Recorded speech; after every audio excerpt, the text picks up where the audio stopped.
Gotcha Bagoose. Hello. Oh boy, I am rolling tonight. I love starting a stream by crying. And no, I'm not an emotional train wreck, and I did not receive any immediately bad news. I have this really nice muscle rub. It's called BioFreeze. I put it on my neck for all those wonderful little relief issues, and it comes in very handy right before a stream. And yeah, the vapors are strong, man. Make me tear. Anyway, I am the local Stegosaur man, Rand Stegman. I am happy to meet you if you are here for the first time. And for any returning friends, welcome. I'm happy to see you back. Figuratively speaking, of course. But hey, it's nice to chill. It's nice to have some art to look forward to. I am in desperate need of getting acquainted with this new fancy Godzilla design for Minus Zero. Because every time a new suit comes out, or a suit, I call it a suit because, you know, you spend all your life enjoying a fandom where it was actually a man in a suit. We old-timers have a habit of calling it a suit, so apologies if it sounds a little odd. But, yeah, I'm not going to waste too much time with the preamble, other than just to pass along a couple of silly little tidbits and updates from the last stream, which was I was saying last time, at least I think it was last time, might have been the time before, because, oh boy, the week has flown. But I was planning on getting back to work on some Claycraft figures now that we're back from G-Fest and things are quiet again, relatively. And I did succeed in getting one of them done. I'm happy to say we got the Deep Dweller done. Deep Dweller done. Oh boy, that's a mouthful. Deep Dweller done. Deep Dweller done. Deep Dweller done. We got him done. He's the big fish boy from Godzilla the series, the cartoon in '98. One more little piece to throw on that particular shelf because, believe me, the Godzilla the series section of my collection takes up quite a bit of real estate. And the overwhelming majority of them are made by hand because the figures don't exist. So I liked this big ugly boy. He looks like he looks like the frog from Iron Lung, the video game, not the movie. This is a far cry from the rather horrifying eel creature that was in Markiplier's movie. But the video game version, it's called alliteration. You are correct, Darth. Welcome. Thank you for coming. You are correct. And alliteration is tough for a guy with a fat tongue. But no, this guy, I was about halfway through sculpting him, and I just thought, you know what, he looks a heck of a lot like the video game version of the frog creature from Iron Lung, and I rather liked him for that. But I started getting, now that I was done with him, I started getting to work on another figure because I get the bug, and what I had wanted to do was actually do something a little different. I mentioned this before, but I wanted to do this old Disney character, well, not originally Disney, it was a literary character called the Scarecrow of Romney Marsh.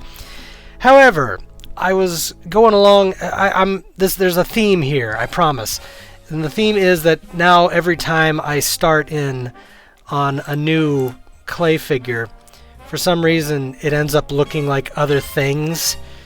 And this time around, for some blessed reason, I was working on this guy, and I got the general shape of the head, and I was lobbing on the stuff for the straw hair and the hat, and something was bugging me, and I was just like, why is this reminding me of something? Why is this general shape making me think of something kind of vaguely obnoxious but really kind of funny? And I could not put my finger on it until it suddenly struck me. The vague shape of our boy here in clay form as it was coming along reminded me of Mr. Heisenberg from Resident Evil Village.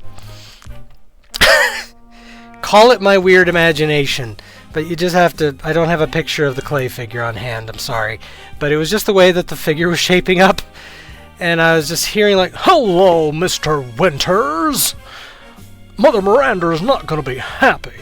Which, if you've ever watched Game Grumps, and you've ever seen their playthrough of Resident Evil Village, the funniest thing about their playthrough is them impersonating Heisenberg and the impression that they do of him, because it is absolutely freaking hilarious. Just the whole time he pops up, or anytime they just feel the urge, it's like, "Oh, yes, we're going to take over this place. It's going to be great." Just, so, I know it's a weird tangent, but I couldn't let it go, because I'm just like, I've somehow created a Scarecrow Heisenberg, and I can't unsee it. But honestly, it's kind of funny to me, because I have a bizarre sense of humor. But regardless of that, now we're gonna get rolling on the artwork sooner than later, because I wanted to do... Dude, Heisenberg's factory made me want a Star Wars game where you have to survive a separatist droid factory. Honestly, that's a pretty good comparison, because that's what that whole section kind of felt like, minus the little bit with, you know, Anakin and Padme on the conveyor belt for like 30 seconds. The whole factory definitely has that clanker vibe, I guess, logically, because they're all clankers. But yeah, just, I actually hated Heisenberg when I first watched playthrough of the game, because I thought he was just incredibly obnoxious and the voice was ridiculous.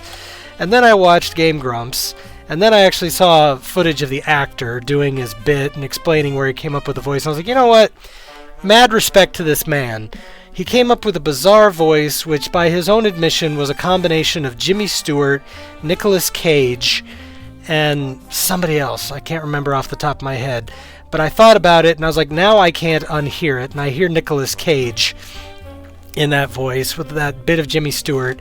And honestly, it is really funny.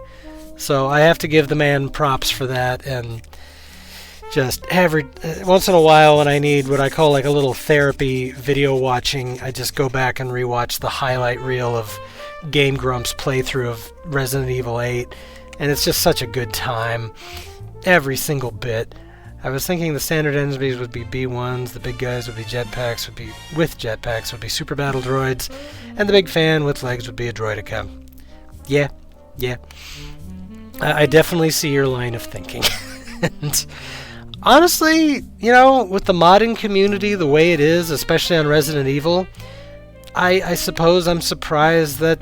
Maybe I'm ignorant of it, but I'm surprised somebody hasn't made a droid army mod for Heisenberg's forces, because that seems kind of obvious, I guess, now that I think about it out loud. But yeah, I mean, I know there's always the automatic sexy mods, because even one of my own subordinates was showing off the one where you go around, he's like, "Look at this mod I found, you go around slapping Lady Dimitrescu with a fly swatter."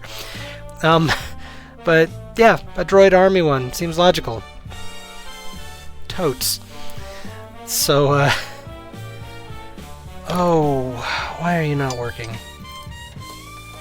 I'm getting to a point where it feels like there's always technical difficulties on stream here, so forgive me a second while I try and figure out why my tablet suddenly is not liking me, because that wouldn't be the first time. Where'd my pen go? Elusive pen, there it is. It's a black pen against a black desk, like the pen I'm actually holding in my avatar's hand is representative of the tablet and pen I use. Though I should add a pair of glasses now to my avatar, because your boy has finally, after a couple of years, gone and got himself some new glasses. And I know that sounds a little ridiculous, but if I may explain, a couple of years back, my kitty cat Penny decided to... Anyway, speaking of Scarecrow, I finally finished reading Batman 89 Echoes, the comic that introduced Burton vs. Scarecrow. I'm sorry to say it sucked. No! Oh, no. Look, I am completely looking forward to eventually doing that, giving that comic a run, and regardless, I'll read it and I'll see how I enjoy it or not. But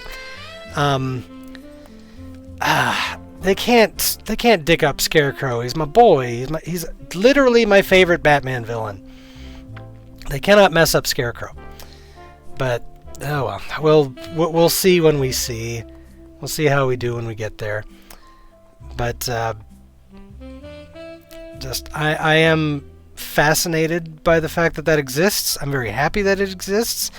And I found out the other day, to my shock and delight, that McFarlane Toys is actually making a Billy D. Williams Two-Face figure from that comic.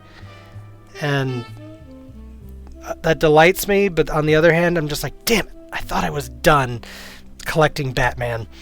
Like, I've essentially got everything I ever wanted from any Batman toy line, save for maybe a custom or two I'd want to do. And then they showed me that, and I was like, God dang it. Now we've got to... want me to confirm or deny if they do. If they suck? Sorry,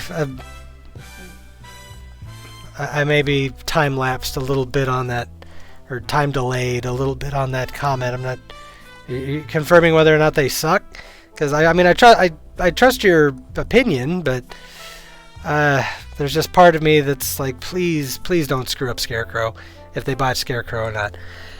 Well, I mean, the main way you screw up Scarecrow is you take him too far into the realm of psycho killer and not just obsessive, scientifically curious whack job, which is unfortunately what the New 52 kind of did with him. But sure, give me your rundown why you think they botched him, because I'm not saying it's impossible for this comic to screw up the character, but it would very much disappoint me because, again, favorite Batman villain. But you can't win them all. I've definitely seen some sucky Scarecrows in my time. And I've seen sucky versions of every villain, but... I made it! Yay! Sonic! Thank you for joining. But while I wait for our friend Darth to inform me about the particulars,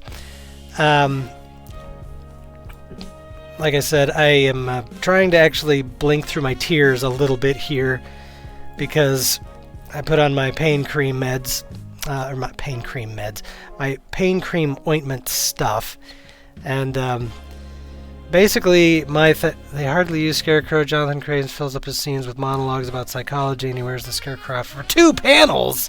Oh, and I'm guessing they never did anything more with him. Like, that was it, just that one issue or whatever it was, and then it was over. Because, yeah, that sucks. Like, I saw the promo art and one of the comic covers that featured the character, and it was just like, oh boy, he actually does look pretty cool. So I hope that they do him justice. But, because that's not 90s. Like, the thing about 90s Batman is they did, unlike a lot of modern comic book movies, 90s Batman media did allow the villains to shine in their comic booky garb. So that's lame. that's not what they did. Everybody got a chance to. I mean, even Penguin even Returns Penguin had at least a few shining scenes to wear top hat and the dapper Victorian garb and double-breasted suit kind of stuff and look all dapper and sophisticated rather than just being in the baby jumper the whole movie. So, admittedly, that is a little disappointing. Oh well, I will be a dutiful fanboy, and I will still give it a look, and I will try to enjoy it, but god dang it, hate it when people disrespect my faves. My life is over. I cannot go on. Oh well, I can always go back and play Arkham Knight if I want a really strong Scarecrow, or, watch that one episode of Batman The New Adventures, where Jeffrey Combs did the voice, because holy frick, Jeffrey Combs was a good Scarecrow. But I was going to mention, because it is kind of amusing, if you find such things amusing, but part of my therapy exercises that I do basically just involve me planking on the floor on my face with T-posing, with my arms stretched out and gravity working against them to help strengthen the shoulder and neck muscles. And I can just imagine somebody waltzing in and just seeing this doofus on the floor, just face down, just T-planted. It's such a downer, because if there was one Batman villain Tim Burton would be perfect for, it would be Scarecrow, honestly. Yeah. And I know that the supposed plan back in the day was to get Jeff Goldblum for it, but I don't think anybody would have complained about one of Burton's regulars, like Johnny Depp or somebody in his usual wheelhouse taking on the role of Scarecrow. Not at all, but then it would have been doubly funny as well if Depp had played that and played in Sleepy Hollow and played two different characters named Crane. That's my opinion, anyway. Getting some annoying lag on this pen. But, yeah.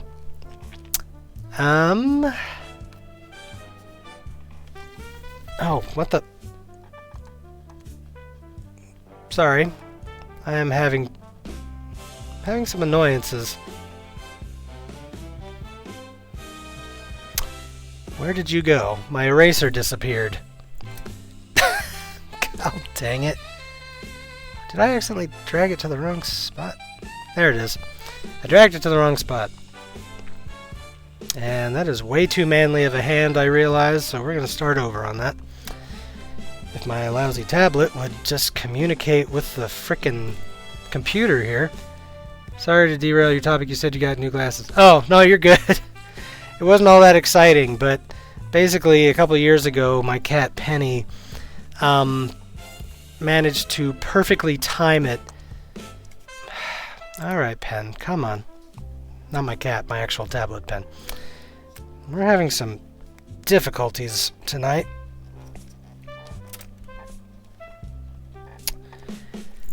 Excuse me, one moment. I'm going to try unplugging and replugging in the tablet.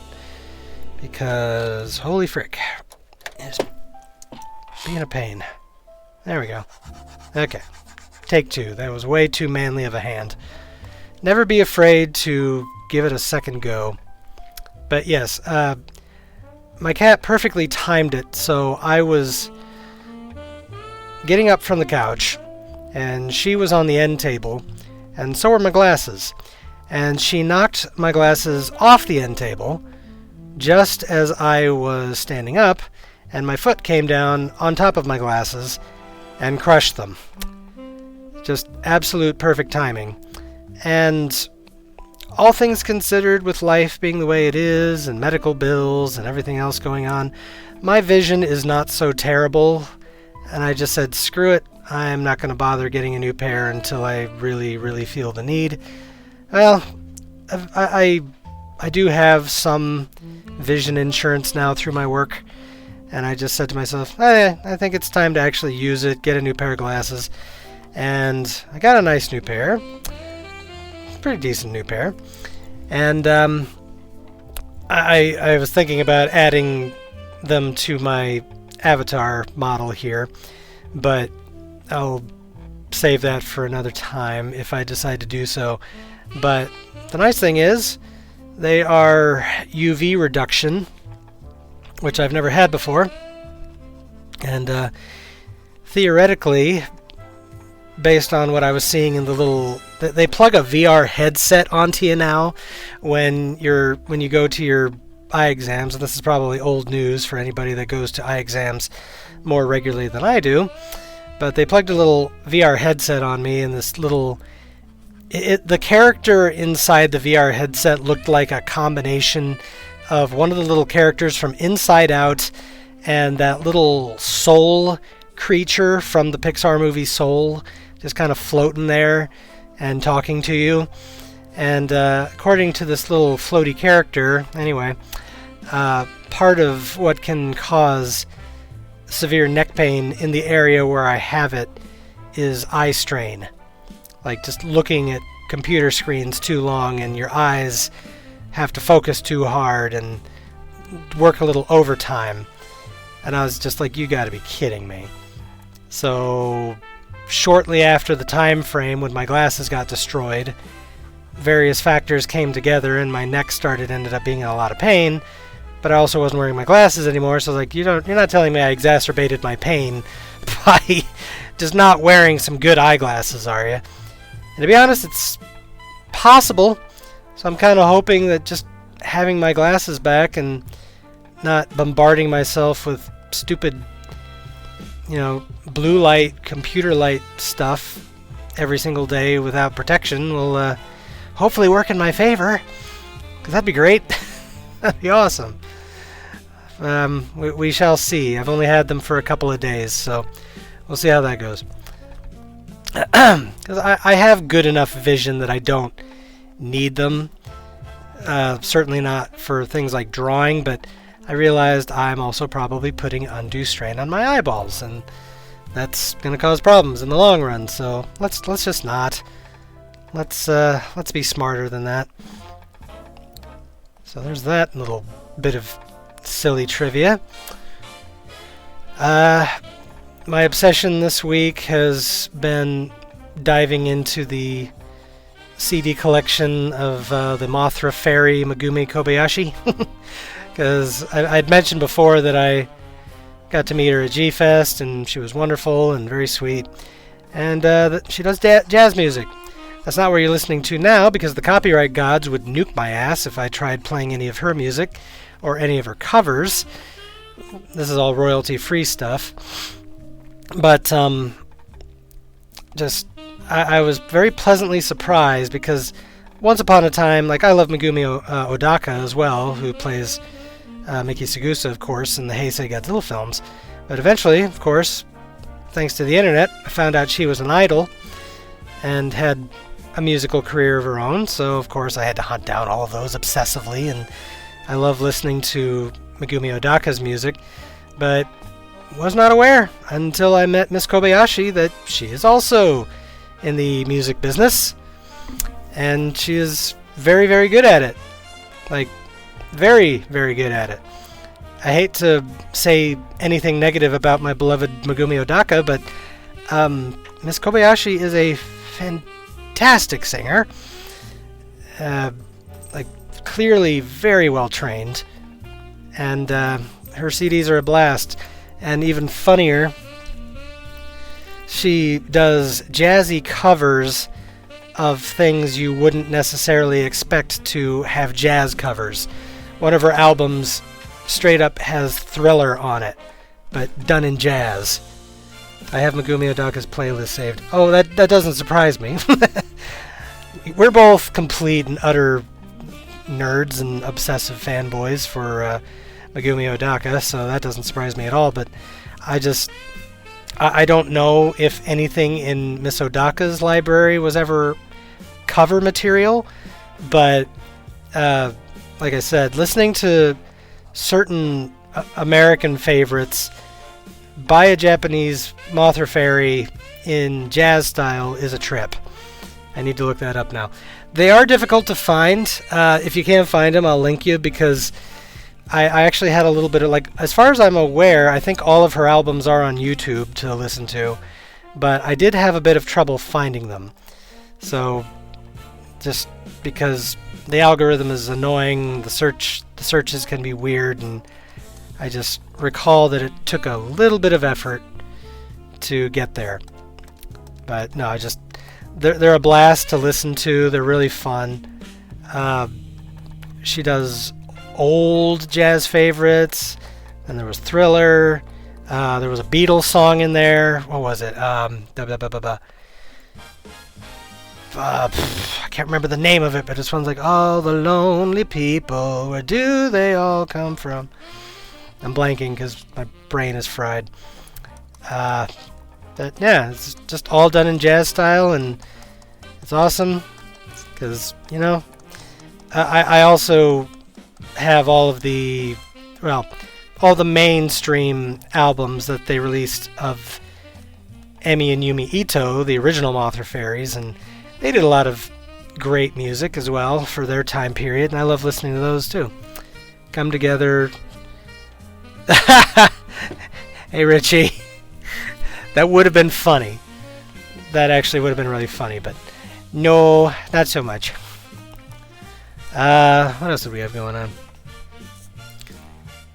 I made a good chunk of change yesterday selling a kaiju-related item that I know some of my friends in the fandom would probably be pulling their hair out and just shocked and appalled that I would actually part ways with this particular thing, but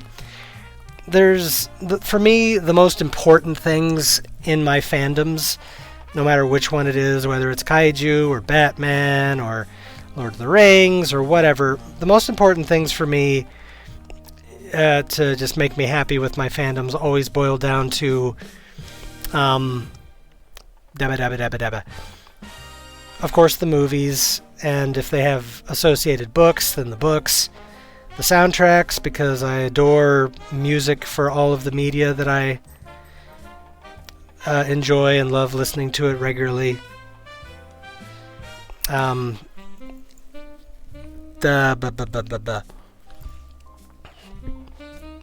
I'm struggling. Sorry. It was a busy day at work. Any replica swords? Nothing cool. Like, I have a plastic toy replica of Sting from Lord of the Rings, but not like one of the actual professional metal grade ones. But okay, so movies, books, soundtracks, yeah, that kind of stuff. But I've never really been big, for the most part, into the associated video games. Like, I can usually take or leave video games based on properties that I love, with a few exceptions. Like, back in the PS2 era, the dinosaur times, I did enjoy some of the Lord of the Rings games. I remember I had a Ghost Rider game that was really fun on PS2. But then... and I've got the Arkham games, because the Arkham games are solid, and obviously, like, solid. The Arkham games are amazing. Like, the Arkham games are great, and I do enjoy them, but, like, for the most part, I'm not so huge into I must have all the video games of a franchise. Sometimes I have one because it's novel. Like, I do have Super Godzilla. The closest thing I have to replica sword is Luke Skywalker's lightsaber. I mean, that's fair. Like, is it one of those ones that's in segments that you swing and it goes chunk, chunk, chunk, chunk? Or is it more of a professional one with a solid long blade? Rampage is the only Godzilla Kong game retro I would play. No, I mean, that's fair. It's kind of what a lot of people want in their kaiju game anyway. Like, Monster Melee. That's why Destroy All Monsters Melee was so popular. Which deservedly so. It's an amazing game. And it has a remake coming out soon. But long story short, there was a Godzilla PS4 game that came out in 2014 or 15. And thanks to recent events with Sony Entertainment and such things where they are erasing, or they're ceasing production of physical discs. Suddenly, physical media is getting a lot more pricey than it already was, which the Godzilla PS4 game was already expensive. Like, it was already jacked up because the game never escaped physical media and was never on Steam, that kind of stuff. But now, in the wake of everything that's gone on with Sony ceasing production of physical discs for video games, I was just like, oh boy, that That is probably going to jack the price up even further. So I looked it up, and sure enough, the price had jumped a little bit. Like, not crazy money. Hey, Snapshot! Welcome in, welcome in. Happy to see you. I started a little earlier than normal because, to be honest, I kind of want to get some pizza with the missus in a little bit because I had a really annoying day, and it's probably also going to take me a while to get through the majority of this piece. So we started just a smidge early, but I back to my story. Godzilla PS4 was already expensive. Like, on average, the thing was going for over $200, even opened. So I was like, all right, I need to check and see how it's doing, because honestly, I don't play the thing. Somebody else could probably get more joy out of it than I do, because I just am not big into video games overall, with a few exceptions. You know, I love Subnautica, but most Godzilla games are not that great, if I'm going to be perfectly honest. Like, my favorite was Save the Earth. I loved Save the Earth. That was my addictive jam for quite a while. So I tried the PS4 game, and it looks great. The graphics are awesome. It's got the music. It's got a lot of monsters. Save the Earth was my go-to PS2 game. Yeah, no, I loved Save the Earth so much. The Wii game, not so much, and that's mostly just because the Wii kind of drove me nuts. But I was just looking it up, and I was just like, what's the PS4 game going for? And then I saw it, and I was like, oh, whoa, okay. Like, it didn't jump insanely high, but it definitely jumped. So I was like, somebody else will appreciate this more than I do. So I put it online. That sucker sold in an hour. Yeah, the Wii was an acquired taste. No, I agree. I came to know Monster of Monsters on the NES. Oh, I love Monster of Monsters. We do have that game. I do have an old Super NES sitting around the house somewhere, which unfortunately now I do have to hook up an old tube TV because I don't have everything I need to adapt it to a flat screen. Someday I will, but I love Monster of Monsters. We got that one, and I do have Super Godzilla. I played Super Godzilla once because that game also drove me knuckin' futs, and I couldn't do it more than the one time because that was a marathon. That was an endurance test. So yeah, I did that. The PS4 game sold in 1 hour, which is the fastest I have ever sold anything on eBay. Though there is a funny story to that. You know, some friends and I have talked about Godzilla game in the style of Ace Combat, a military game where you control various vehicles, try to repel Godzilla and other kaiju attacks. Rank is determined how much damage is done to the city, and the more points you get, the more advanced vehicles like Super Reds you can unlock. Okay. I do not know Ace Combat. Again, I am not a gamer. I am a tourist by every measure. But honestly, if it works, and if it's cool, and if it fits, then by all means, that would be awesome. Something in that engine style or in that same ballpark. You can probably get all the games on an emulator and then stream it. I will need to learn emulators, because I have been aware that they are a thing for a long time. I have never attempted to use an emulator, but now that I have a good computer, I should. So maybe one of these days, because that would be fun. Like, do some old emulated games here on stream that aren't in the Steam store and just have a blast with those. That would be a grand old time, and I would enjoy it greatly. So I will look into that. A weird one I've played is a Japan exclusive game for the Sega Saturn that's basically a strategy game to repel Godzilla monsters. Is that the weird one that looks like a chessboard kind of thing where Space Amoeba is one of the playable characters, or am I thinking of something else? Nestopia is good for NES, just got the ROMs. Alright. Good to know. Thank you, Richie. Godzilla Archipelago Shock. Do do do do do do do do. But yeah, no, the sale was quick. The enthusiasm was appreciated.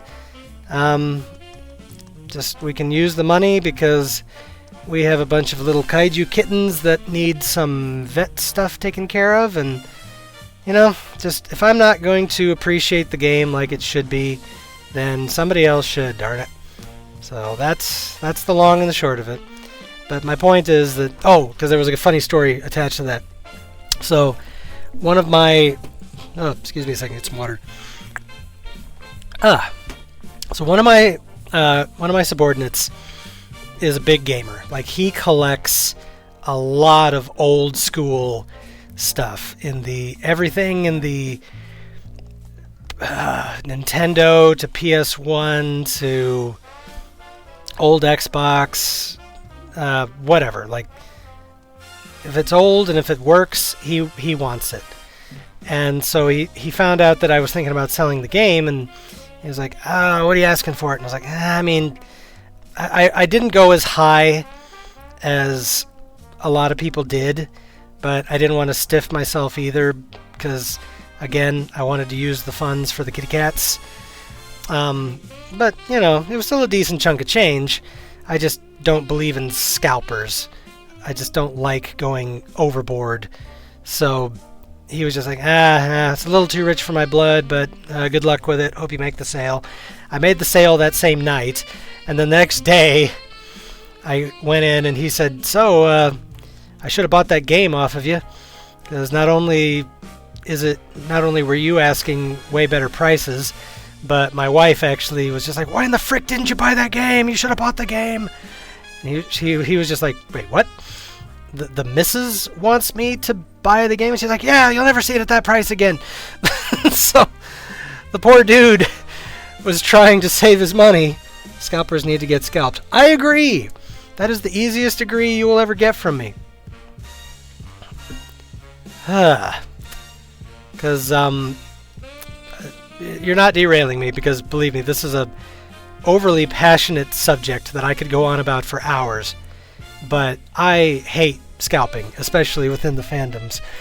And so I was fortunate enough back in 2014 when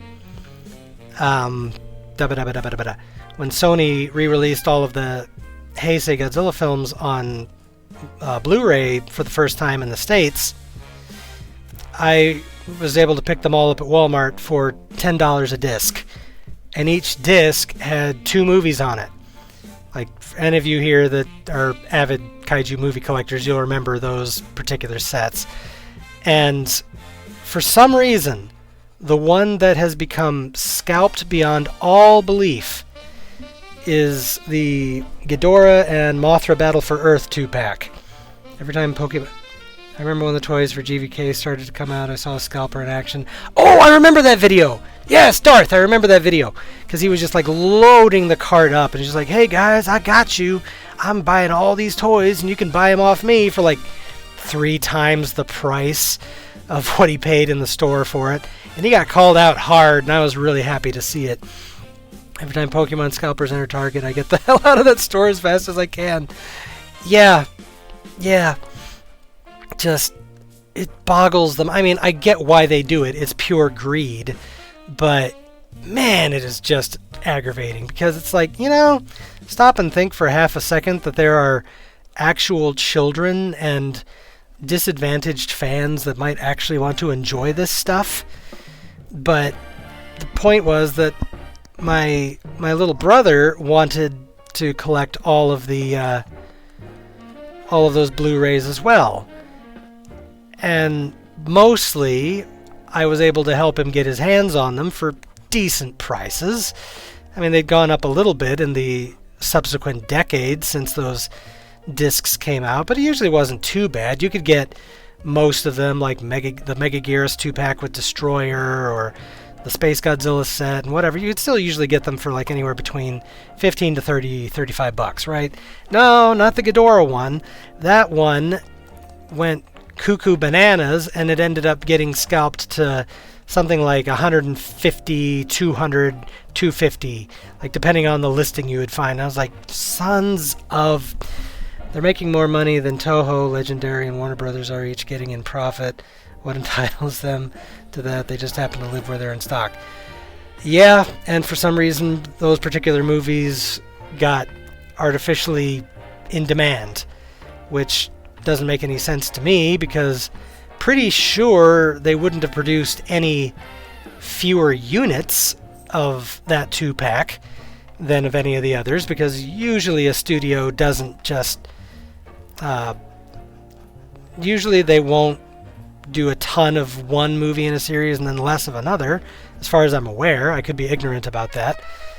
But, yeah, so needless to say, when it came time for a particular Christmas, and my brother was still begging me for that particular set, because bear in mind, this is the mentally challenged brother, so he doesn't understand scalping and jacked up prices and all of that nonsense. I was just like, you know what? I'm just going to say screw it. And I plugged in my Blu-ray burner and did things that Daddy Toho would probably be a little bit annoyed about, but I don't care. Because, unfortunately, you get no choice when the scalpers just decide to dick you over like that. I wonder if they've been mistaken for a scalper. I recall buying 3 to 4 figures for my collection and felt like I was doing something wrong, even though I was getting them for myself with no intention of selling them. Who knows? I know that there are people at conventions that usually just assume that certain types of guys in line for autographs and such are just scalpers that are going in and they just intend to turn the autograph around for a big markup. But, you know, scalpers are strangling the Transformers collection fandom right now, especially since Hasbro raised the prices. No kidding, they've raised the prices. My gosh. Like, I always make it a custom every time I go into a retail store to just check the toys, just for fun, even if I'm not going to grab anything. And I pay attention to the prices, even if it's not a line that I collect at all. And my gosh, Transformers is not what it was back when I was a young Stego lad buying Beast Wars. Holy frick. Like, I could grab a standard Beast Wars Transformer, like, typically anywhere, they were usually anywhere between $6 to $10, depending on whether or not they were regular or those deluxe leader class, whatever they called them. Now, not so much. Like, I think I saw some boys on the shelf for $30, like some 5-inch scale Autobots the other day for $30, $35 a piece. And again, those are just the regular ones, not like the larger scale deluxe classes. Holy. Like, I know Kaiju is expensive, but there's a lot of Transformers. That crap gets expensive. I watch Jobby the Hong regularly, and obviously anybody who knows Jobby knows that he's a big Transformers nerd. And yeah, he always shows what he spends on those suckers, and granted, a lot of those are third-party figures made for the collector market. But my gosh, like, Transformers have definitely joined the ranks of hyper-expensive adult collectible, which I guess goes for a lot of lines anymore. Which is sad, but that's what happened. A bunch of us grew up. We didn't grow up. And then the toy makers and the other companies were just like, huh, we can squeeze a lot of money out of these nostalgic nerds. Yeah, so it's not our fault, but it's kind of our fault because we paid. We paid those prices, and now they know that they can squeeze it out of the desperate. It's his fault my masterpiece collection exists. Yeah, part of the reason I feel is that toys aren't really for kids anymore. Yep, there we go. They're for collectors. They don't have as much play value compared to figures 20 years ago. Yeah, I mean, I love messing around with figures. I love checking them out. But yeah, we're not, most of us anyway, who are well-adjusted, sane grown-ups aren't sitting on the floor bonking our action figures together. I know a lot of people do like toy photography and whatever. And maybe you play with your kids. I don't know. But yes, the majority of us are getting the figures. We appreciate them. And then we stick them on a shelf, and we occasionally dust that shelf and then look at the figures. And if you're me, you photograph them for your online gallery and be like, hey, look at this thing I just got. Or you make them yourself. But yeah, by and large, toy photography is how I play with my toys. Yeah. And I've been it's been really fun to see who all does do that. Because back during the pandemic especially, I really got into watching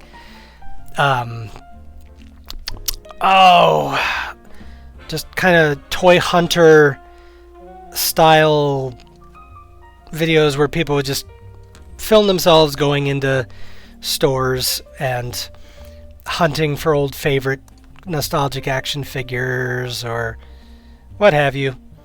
And one of them, I didn't know who he was before I saw the videos, but one of them was a wrestler named Ethan Klein.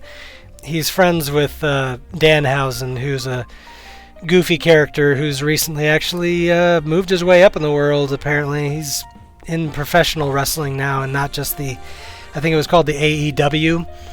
But they're both nerds, and they're toy nerds. And so Ethan Klein, even though his main shtick is being a wrestler, he also loves collecting nostalgic action figures and things from childhood. And it was just really fun to watch him kind of go around and hunting for toys, but he also does toy photography. And he's actually pretty damn good at it, to be honest. And it's just kind of fun to see what he comes up with, because he's into a lot of the same things I am. You know, old school Batman and Ninja Turtles and whatever. He's not a kaiju guy, but he loves him some nostalgic 80s and 90s. I started my collections with intentions of making stop motion videos. Never got around to that, though. I will say, though, your options are better than they've ever been, between just the sheer articulation and what you can do with your figures, with a lot of your figure lines now. And I guess if you aren't the kind of person who objects to such things, you can always take your toys and AI animate them. AI animate them, I suppose.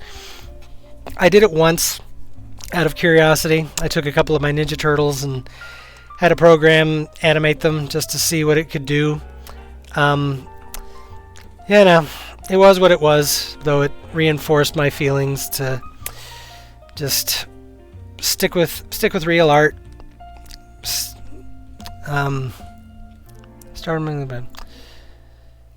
Because it just, aside from the fact that it's still kind of a cheap way to go, everything piling on with AI programs that anybody with a TikTok account or an Instagram can use definitely belabors the whole AI energy consumption thing, which, if I'm going to suck local power, I at least want it to be in the production of things by my own hand. So we'll leave it at that. Pardon my French, but with the exception of it hopefully figuring out some medical and scientific stuff that will greatly enhance overall health and medicine kind of things, I completely agree with you. As far as anything to do with the arts and stuff of that sort, I agree. Because it's actually a little maddening. I don't want every stream to turn into me going on an anti-AI rant, because it easily could. But just on a quick note, There are some streamers who I wanted to enjoy, and they also have VTuber models, or were working in things that involved hiring real artists, and then they said, you know what? I changed my mind. I'm just going to ditch the artists and paying artists, and I'm just going to make some very generic-looking, on-the-nose AI sloppiness that'll animate my character and my intros and do everything. Because look, I am not the world's greatest artist. I understand this, and I am okay with this. I aspire to be better than I am. But you know what? I am far prouder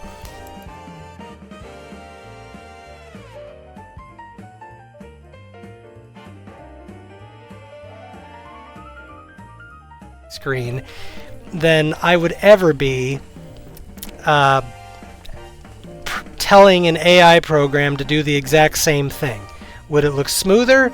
Sure. Would it look a little bit more visually stunning and impressive? Sure, why not? But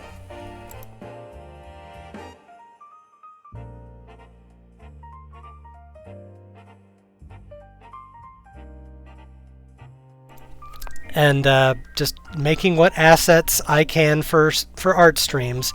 I'm good, bruh. I made it with my two own little clawed hands, and I can be proud of that fact. It wouldn't be you, exactly.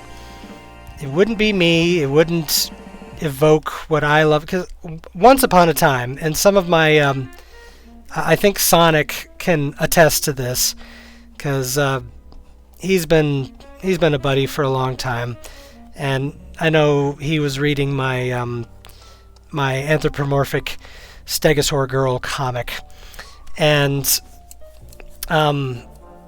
just for the hell of it, when AI started to become a thing, I was curious, and I was like, okay, would an AI program be able to pick up the cues and create my girl Stegosaur character and have it look anything close to correct based on the prompts without using any visual clues or cheats?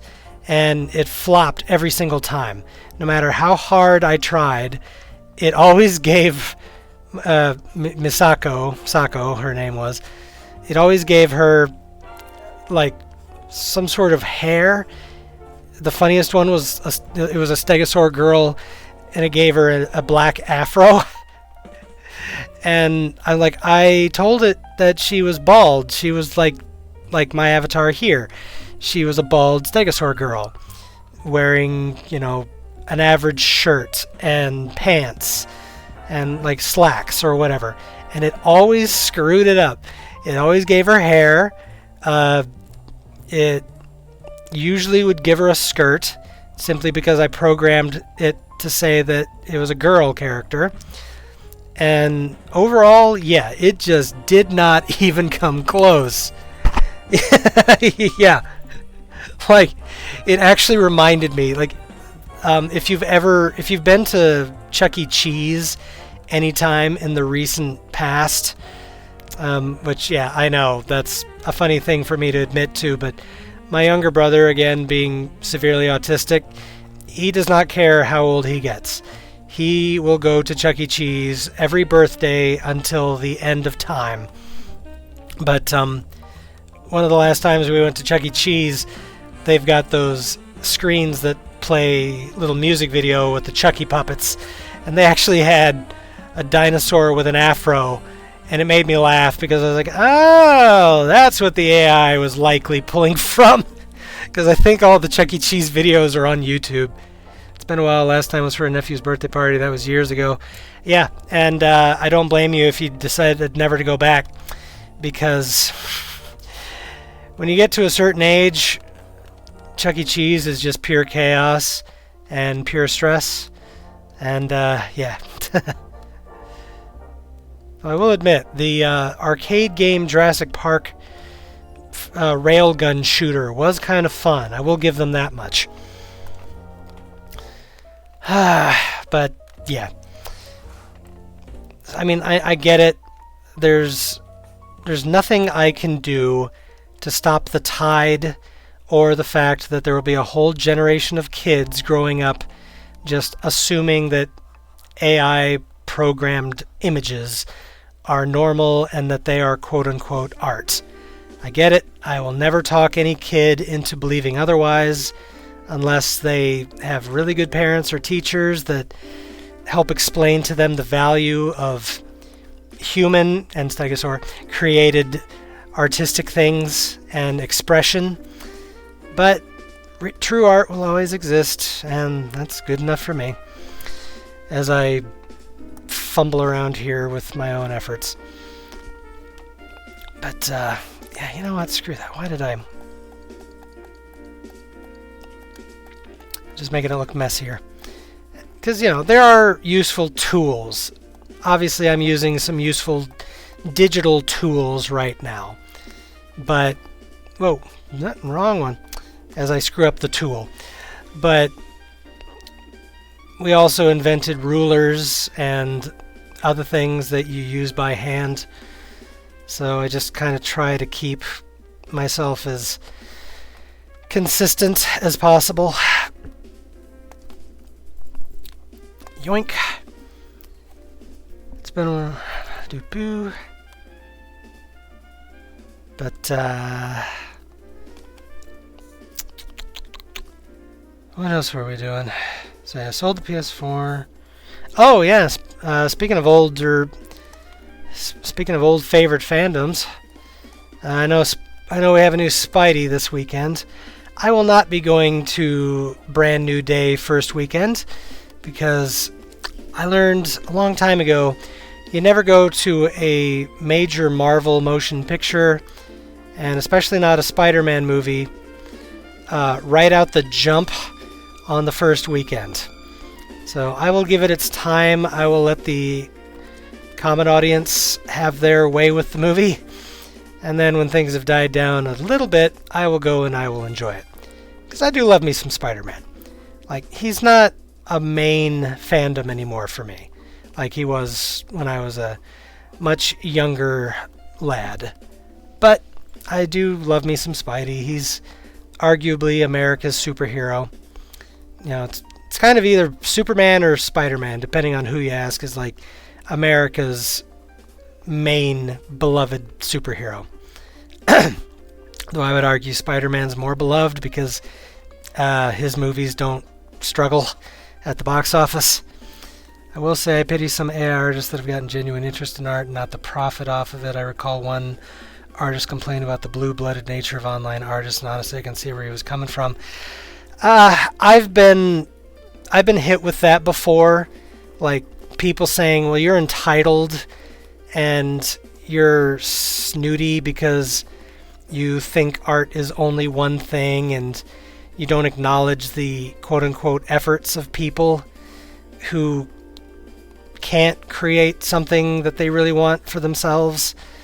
And I'm just like, well, I'm sorry, but it's the same problem you find as somebody running on a treadmill for 15 minutes, breaking a sweat, and then saying, I am an athlete. And they can't actually compete in a real athletic competition. Like, it's too bad that they didn't, that they can't have that dream. There's always the potential. You could try. But obviously, if you're not willing or able at the right point in your life to, and you can learn art anytime. Like, there is no, I am not some gatekeeper to say that a child but a child very primitively making a crayon drawing isn't art. It's a more primitive form of art. It's a less refined form of art, but it is art. But it's still effort. It is still human effort, and that for me is the defining difference. But you cannot call yourself a bodybuilder if how do I say this without sounding insensitive? You cannot apply an incorrect label to yourself if you are not willing to put in the work or make the attempt to do it in the way that is correct. And so I don't call anyone that generates an image an artist, even if they do consider me a snob, or if they say I'm an elitist or whatever. It's like, I'm sorry, but if you speak Pig Latin or a mock form of Japanese, it doesn't make you a linguist. It doesn't count. If you want to be a linguist and you want to say, yes, I understand Japanese, you have to learn Japanese. You have to actually put in the effort. But I've also been on the receiving end of a lot of people who, at this point, they're like, yeah, you artists suck. You're just a bunch of snobs who refuse to have any nuance. You refuse to see that there's more than one side to this coin, blah, blah, blah. I'm like, well, sure, but you guys also tend to refuse to see the fact that people like my wife, who is a professional artist, basically doesn't get hired anymore. She has not really gotten... She has not gotten a fraction of the art commissions she used to pull, and she is good. She is far better than me. Like, I am a hobbyist, and I do it for the sake of my own enjoyment. And once in a blue moon, if somebody's just like, hey, I would like to actually pay you for a piece because I would like it to be from you, that's very special to me, and I appreciate that very much because, yeah, that's a privilege, and I do appreciate that. But she is good. Like, she is hella good. And just ever since we got past the Will Smith and his bowl of spaghetti era of terrible AI, she basically doesn't get work anymore. And it sucks. And I don't like that at all. Because this just... people are just essentially like, yeah, I don't care that we're removing the soul out of art and that we're denying people the chance to use those skills that they have honed for years, if not decades. You know, again, I could go on about this for hours, and I don't want it to turn into a mega rant because I've ranted now several times on stream about AI. But this is an art stream. It's categorized as an art stream, so if there's any place where it kind of is appropriate for me to sort of say my piece about it and just leave it at that, it is kind of here.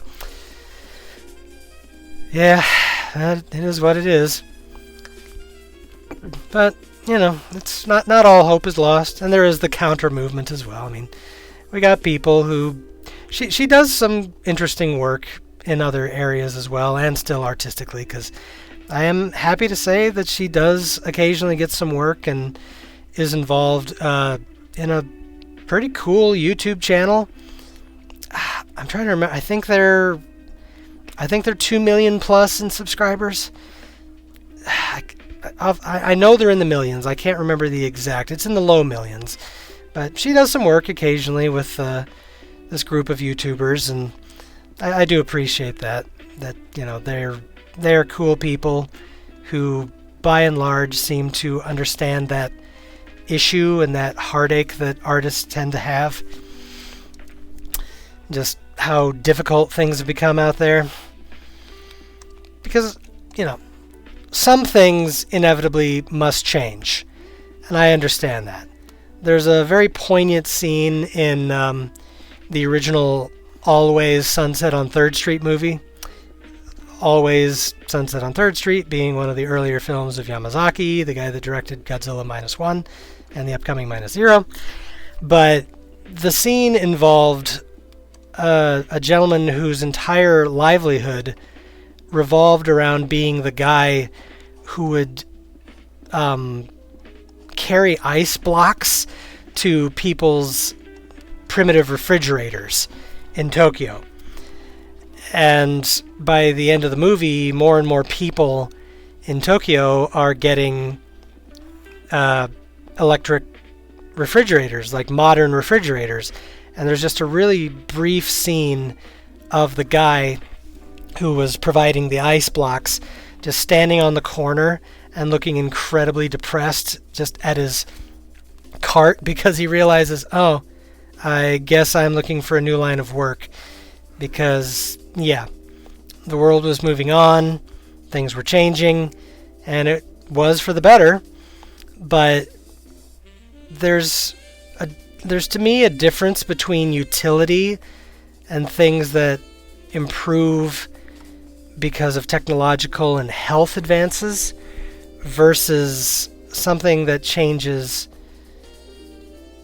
and people do... Boy, that looks terrible. I'm going to redo the perspective on that one. There's just a difference to me between it being something of that nature, where the technology is just... it is improving, and that's just the way of it, versus something like this, where people are just saying, hey, I can quote-unquote make art, and I can cut out the middleman, because guess who also loves AI artwork? Cheapskate companies that like to not pay people. It's really depressing, because, like, come on, guys, you're corpos. You can pay people for their work.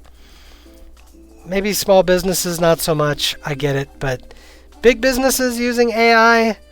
Nah, man, that ain't where it's at. That ain't where it's at. But yeah, I'll jump off that bandwagon because I feel like I'm going to start putting people to sleep. But yeah, regardless, like I said, like I was saying, Spidey's coming out. I'm looking forward to Spidey.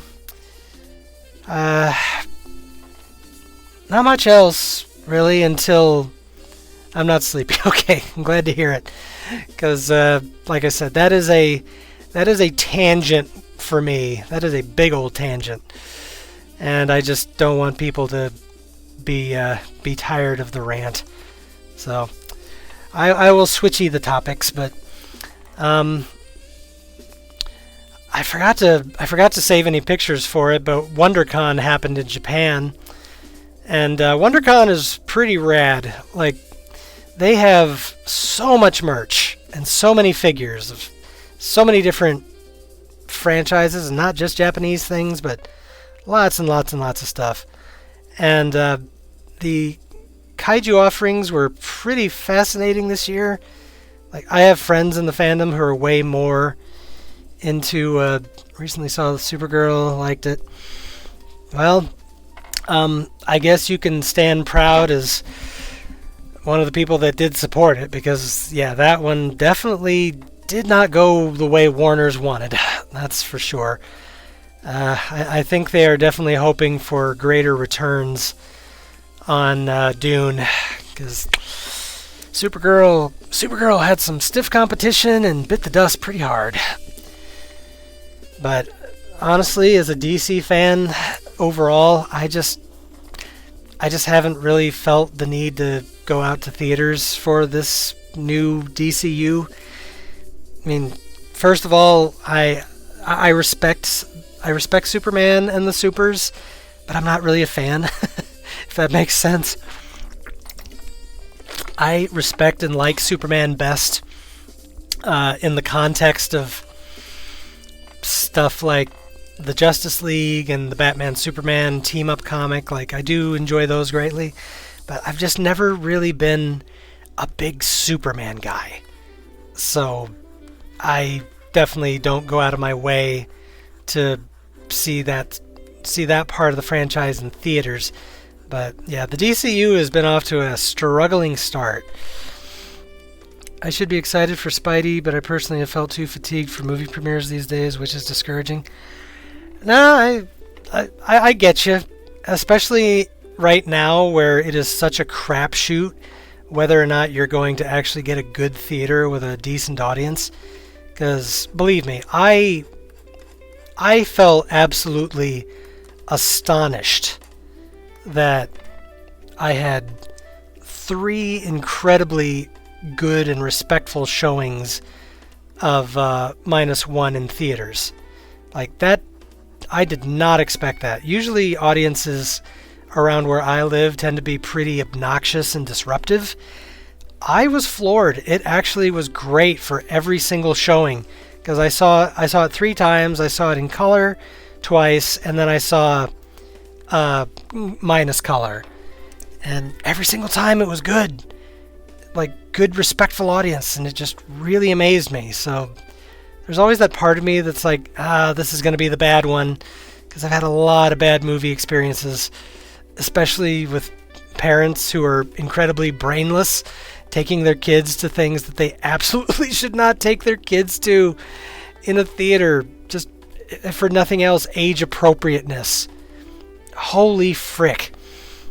Minus One was probably among one of the best theater experiences I've had. Yeah. Now, Minus One was fantastic.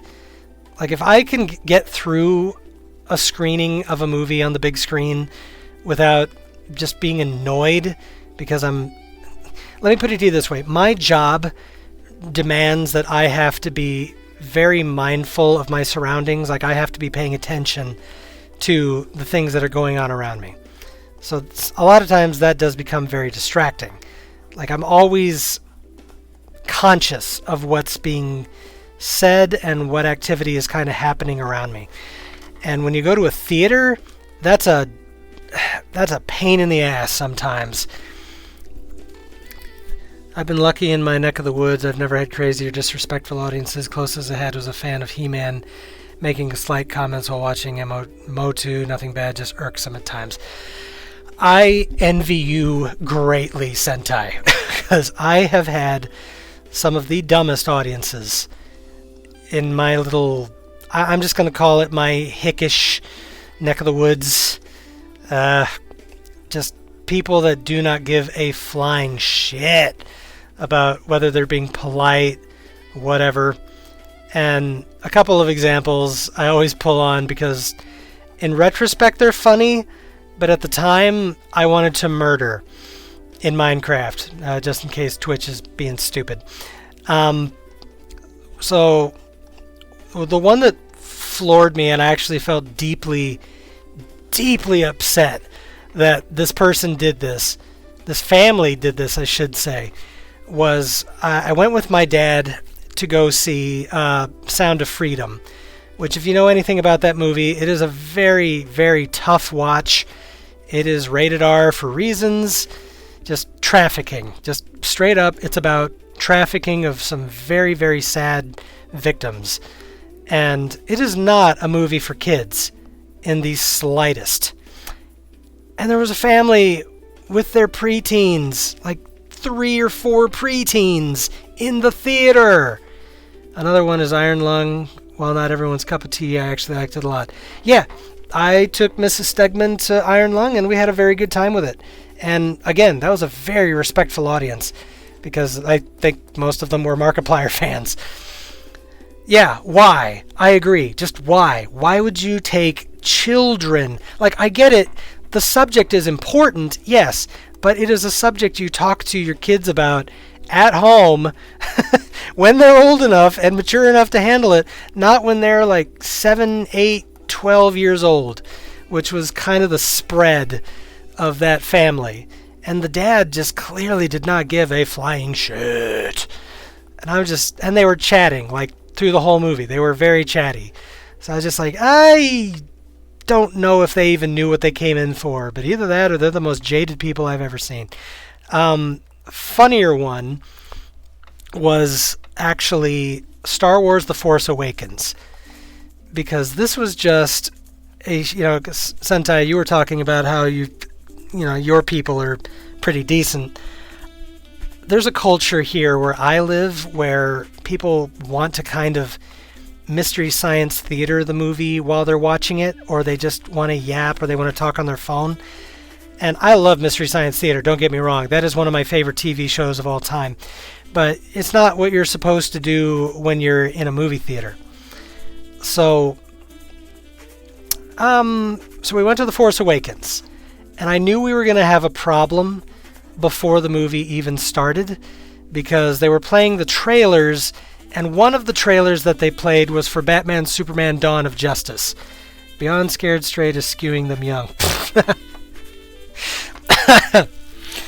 But they were playing the trailer for Batman Superman Dawn of Justice, and they got to the part in the trailer where Wonder Woman shows up, and this dude a few rows off just suddenly screamed at the top of his lungs, and he went, "Wonder Woman, yeah!" Imitating the old Carter Wonder Woman show intro. And I was just like, oh no. If he's being like this during the trailers, I bet you dollars to donuts this sumbitch is going to be annoying during the movie too. And sure enough, he and his huge... Again, it's the families with huge broods of kids. Like, they bring all the kids, and they just decide to be the noisiest ones there. If I do any MST3King, I do it at home, or if I were in a dead theater room. Yes, because I've had fun with friends in empty movie theaters, for sure. And I got a funny story about that too, but give me a sec. So the Force Awakens gets going, and this family of extremely young, loud children and their very loud, obnoxious father just will not shut up. To the point where, again, my brain, which has been trained by my work to be conscious of my surroundings and always listening and paying attention to what's going on around me, I can't even hear the dialogue. Like, we got to the point in Force Awakens where we got to, what's her name?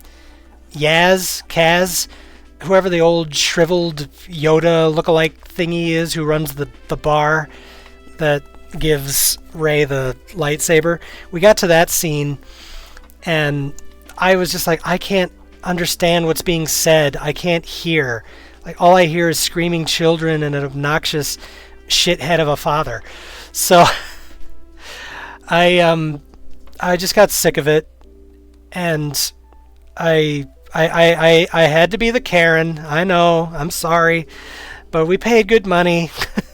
So I went out to talk to somebody. I was like, dudes, this guy just won't stop. His whole family just won't stop. Could you just at least tell him to shut up? And they did, and it didn't stop. And so what I didn't realize was that the family had actually spilled tons and tons of theater popcorn and candy all over the place, to the point where later the theater manager told me they had never seen such a mess ever by one family in the theater. So they told him to leave, and the father starts screaming, and he must have seen me get up and leave briefly from my seat, because while they were being escorted out of the theater, he took the opportunity to walk over to my seat and very belligerently and angrily lean into my face and say, "I hope you're happy, asshole!" And then he took off with his family. These people just had no respect for those around him. I mean, yeah. My dad took me and my sister to the X-Men First Class in theaters, and we were pissed because the teens behind us wouldn't shut up. It got so bad that my dad yelled at them to shut up. Dude, Sonic. Okay, I got a great story about that, Sonic. So, years ago, it was the very first Tobey Maguire movie, Tobey Maguire Spider-Man movie, and it was my local theater. And my local theater has a boys' prison, like specifically sort of a home/prison for convicted youth. And once in a while, they will allow said youth to go to the local theater and get a little entertainment and a little culture. You know, they don't want them to go completely crazy. So we were in the theater the same night for the Tobey Maguire Spider-Man 1 as a group of felonious young men. And the movie hadn't started yet, and they were being very loud. And I wasn't going to say anything because I knew what the deal was. I knew what they were. And there was a whole bunch of them. But we called him Hero Dad because some big burly Midwestern father came striding up the aisle behind the row of kids, and he leaned in at the end of the aisle and he said, "Here's what's going to happen. You guys are going to shut up during this movie, or I'm going to personally throw every last one of you out on your asses." They didn't breathe a damn word the rest of the movie. And I was just silently sitting there like, hallelujah, we have a hero. Because that's the thing. I am a short stegosaur man. I am not exactly threatening. Even with the Thagomizer, I don't exactly intimidate people. So I wasn't going to be the one to intimidate this group of yahoos, but a big burly Midwest guy with a beer belly gut sure was gonna, and I was happy to let him do it. So, my man, yes, exactly. I mean, I felt a little inspired, but not to do much more usually than just snitch to the theater managers, which, again, the theater managers thanked me at The Force Awakens, because they said if they'd known sooner that the family was the way they were, they would have thrown them out, because they'd never had so much to clean up. I mean, I'm guessing like the little kids probably just chucked their buckets of popcorn and all their sticky candies like around the seats, because they said it was the worst mess they'd ever had. So we need more men like him. I agree. Just, back in the day, they used to say peace through strength was just showing strength but not having to use your strength. That's kind of how I envisioned it. You're just the big burly guy who's like, look, I'm not going to punch you unless it becomes necessary, but I'm going to flex a little bit and make you gulp like, ugh. And if you decide you want to act up, then that's on you, brother. That would need more people like that. No, I agree, Sentai. I absolutely agree, but man, no, just that was a fun night. And I never forgot that dude, because I was just like, he speaks for the whole damn theater. Okay, I promise we are almost to the main event, getting the big G drawn up here. I just wanted to get the environmental elements and the people all done up here, because so this is actually a real place, because believe me, I'm not clever enough to just come up with parts of Tokyo on my own and just be like, yes, this is completely accurate to what Tokyo would look like. This is a rough sketch I made of an area of Tokyo, a suburb called Shibamata. And Shibamata is very special to me and is a place that I hope to visit someday, because it is the home of the Tora-san movie series and the character Tora-san, who you can see right here, cartoonishly interpreted here in the bottom, just fleeing for his life as the revived threat is making his way into downtown here. But no, I like to, it's kind of my habit when I'm doing comic panels and pages of anything and pretty much art of anything, that I kind of reward myself. Like, I don't start with the main element that I want to do, which in this case obviously would be Godzilla. I kind of work up to it. It gives me something to look forward to, so that I'm not just being a dirty, rotten cheater and just doing the cool part first and then getting bored with the rest of it. Gives me a goal. It's kind of like eating your vegetables first before you decide to get to your steak. It's like, I've earned this. So that's it. That's all. Just doing the background elements before I get around to making up the big guy. That, and I'm still a little slightly anxious about doing the -1 design. It is a busy design, because I actually did pre-order the first look figure. It's the Bandai vinyl that they just released, like it's just shipping out now, of just how he looks, the main Godzilla in the film, because there might be more than one, we don't know yet. But I was looking over the toy, and Bandai figures are wonderful gifts for artists in the kaiju fandom, because they show us so much detail without having to go to the obnoxious degree of screen caps and all that stuff. So I was looking over the toy, and then I was looking over the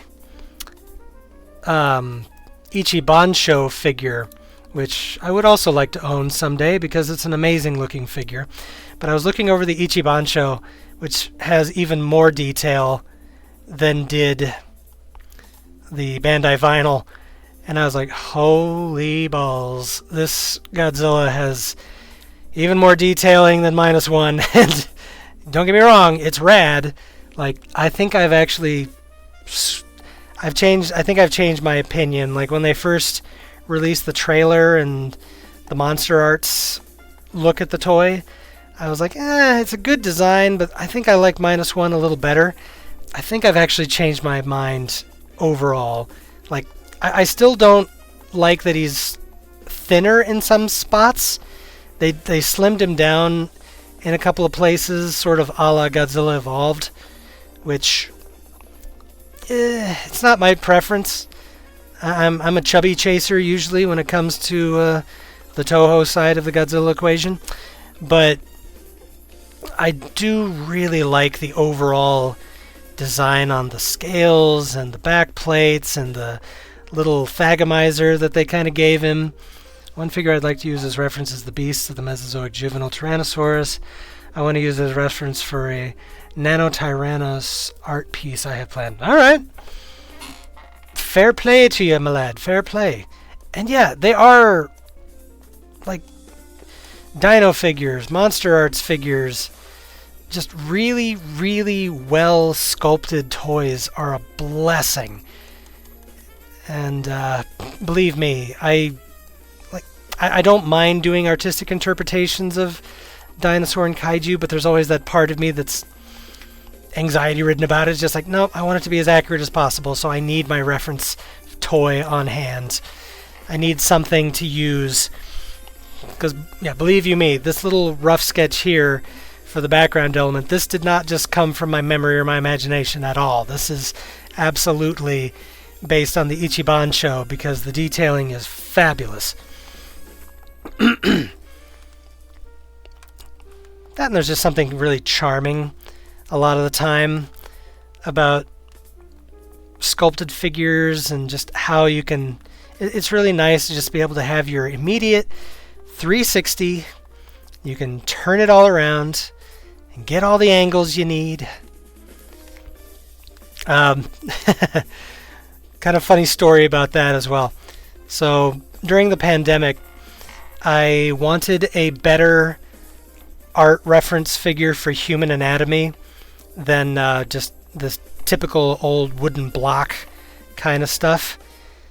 You know, it's just, I wanted something with more useful qualities to it. So I was looking around and I discovered the joys of, oh gosh, I cannot remember the name of the company off the top of my head, but there's more of them now, but there's toy companies that release figures that are essentially a metal skeleton, and they put silicone bodies over them without basically with no seams.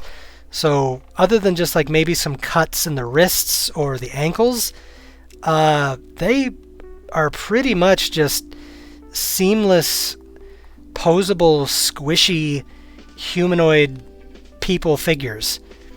Which, yes, we'll get the elephant out of the room. That does mean on the female figures they're a little extra squishy. But man, are they useful, because not only do they bend really well in proper human anatomy, but sometimes like a lot of the wrinkles will be correct, like for knees and elbows and other things like that. So they're just... I found one during the pandemic and I bought it to use for more of my webcomics.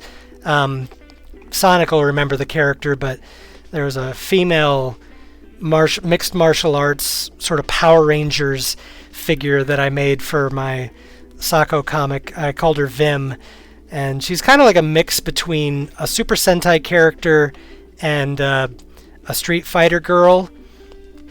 That was sort of the design intention behind her. I'm scared for those figures that are bought for non-art reasons. I mean, what's the meme? Like, there's no laws against the art figures, Batman. Yeah. If it exists, somebody will abuse it. But that figure came in incredibly handy for doing action poses with my Super Sentai Street Fighter-esque superhero character that I made for that story. And I want to do more with her in the future because I really did like that character. She was fun, just really fun, and it was just nice because once you start getting the feel of the posing and have something really nice on hand like that particular figure, it's such a blessing. It's not cheating, it's reference. I'm not tracing it, I'm eyeballing it. But it just helps those really rough angles, especially when you're trying to go for a very action-oriented story and you want a lot of kung fu kicking and angles on punches and stuff in that ballpark. So, yeah, you'll eventually, one of these millennia, you'll get to see that more. Because I do want to make that comic. I really enjoyed that character. And I miss Sako. I really do. I had some days here recently where I was just kind of bummed out, and I was looking through some of my old art, and I'm like, man, I miss Sako so much. Like, the story needed to end where it did. I felt it was appropriate for it to end where it did, but just sometimes you just really miss a character a lot. Like, you really do just kind of fall in love with them. And I fell for Sako. I loved her a lot. But maybe someday, something else, another universe. We'll see. That's pretty cool. I have a couple of characters that inspired with the first and second Yellow 4. Yellow 4. I am not familiar. Video game franchise, I assume? Correct me if I am mistaken. Bioman Yellow 4. Okay. Sorry. I'm still barely in on that series. Like, I got 4 episodes in, and then G-Fest happened. And I was like, damn it. And I've been meaning to get back to it. And I'm going to get back to it, because that's going to be my exercise show. Like, I went to the trouble of setting up a flat screen and a DVD player in our exercise room, specifically so that I could start watching Super Sentai again while I exercise. And Bioman is the inaugural show in that room that I'm going to be doing. Be prepared for 10 onward. Okay. Unfortunately, I do have it a little bit spoiled for me because back during, again, good old pandemic, back during the pandemic when I was rediscovering some old nostalgic favorites, excuse me, I need a drink. I found a YouTube channel that in English that went through a broad overview of the entire history of Super Sentai, at least up to Q Ranger, because they basically they were American fans who weren't really interested in going past Q Ranger because their big fandom was American Power Rangers. I want to do a comedic spin off of FON with my OCs, Hiroki and Mako as kids, but never enough time for it. No, there's never enough time, man. Seriously. There is never enough time for all of the extra little art projects that happen in our heads. But you gotta still try, because it's still better to at least try or to just come to a peaceful place where you can decide you don't want to do it anymore than giving in to the AI or just abandoning it wholesale because somebody just really, really might like that story. But anyway, no, this channel was doing the Sentai history, and so they covered everything from the original, what was it, Go Rangers, I think it was called? Was that the first series? Go Ranger up to Zoo Ranger, and everything in between, from Jaka, Die Ranger, not Die, no, I think they did briefly mention Die Ranger, like right at the tail end. But Jaka, Dynaman, Maskman, everything else in between, and Bioman.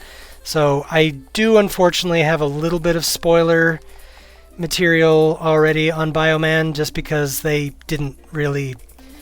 I don't think they assumed that most people who were Mighty Morphin Power Rangers fans were going to actually go to the effort to track down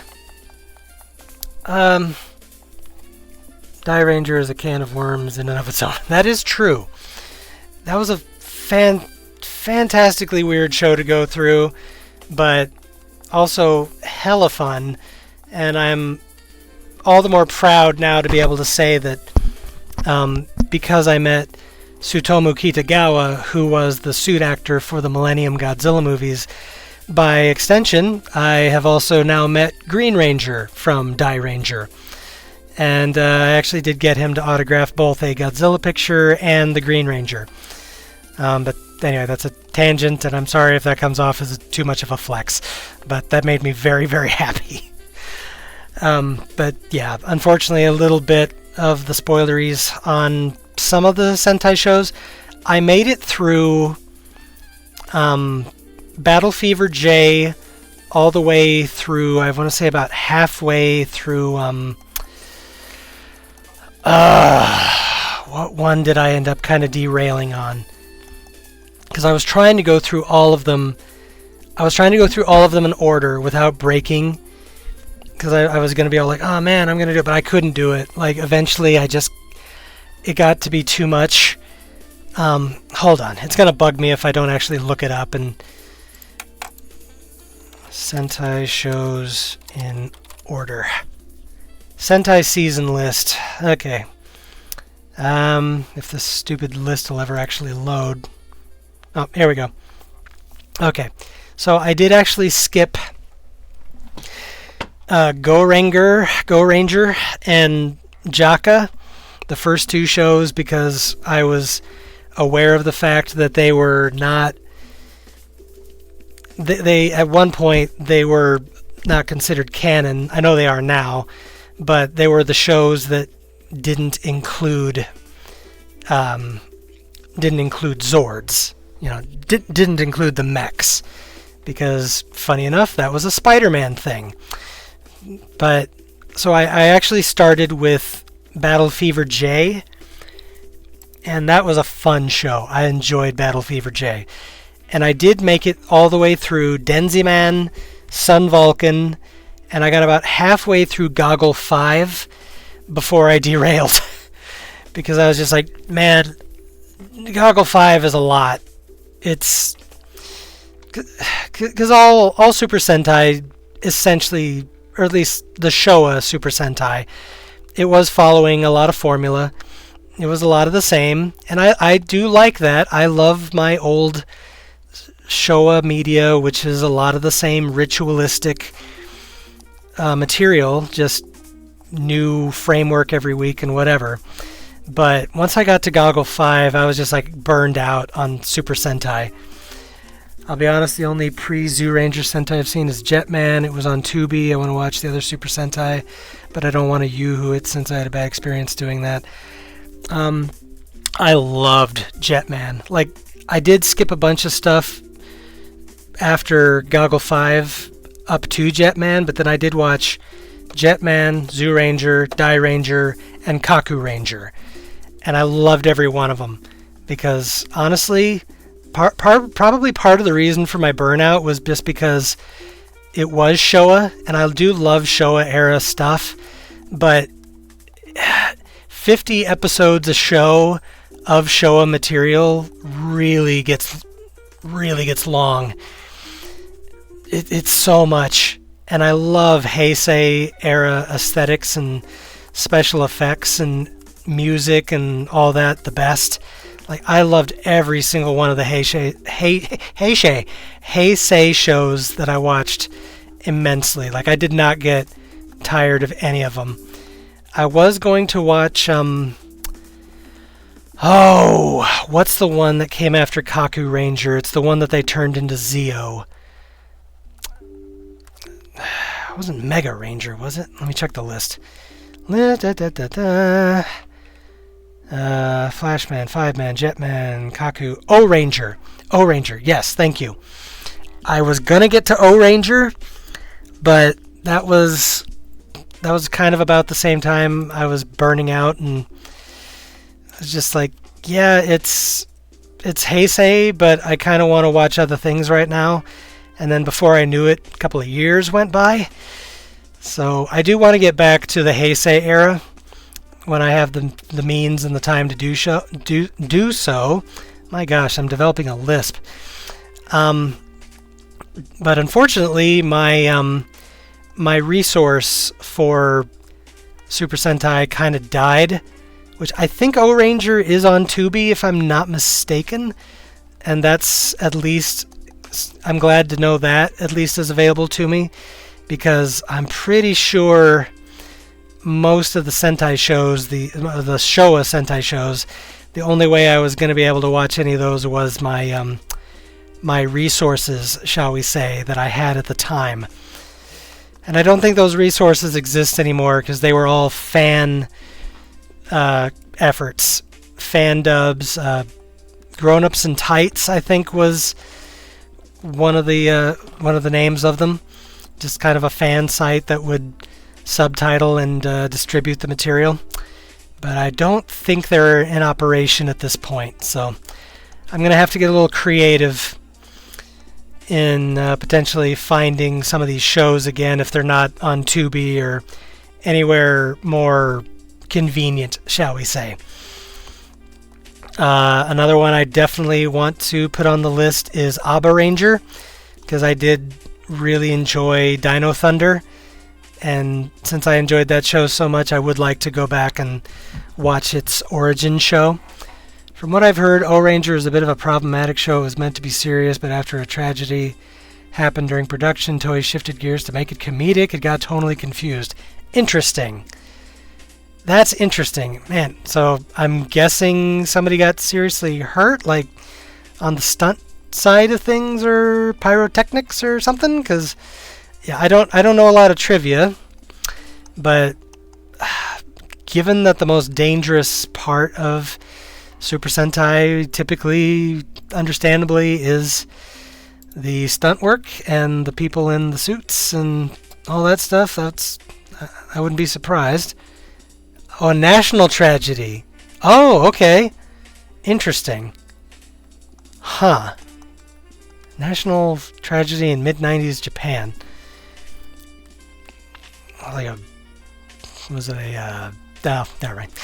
I don't want to censor myself, and I'm trying to not ever get to that point where I have to be overly sensory, but I'm just wondering if it was some sort of a mass event.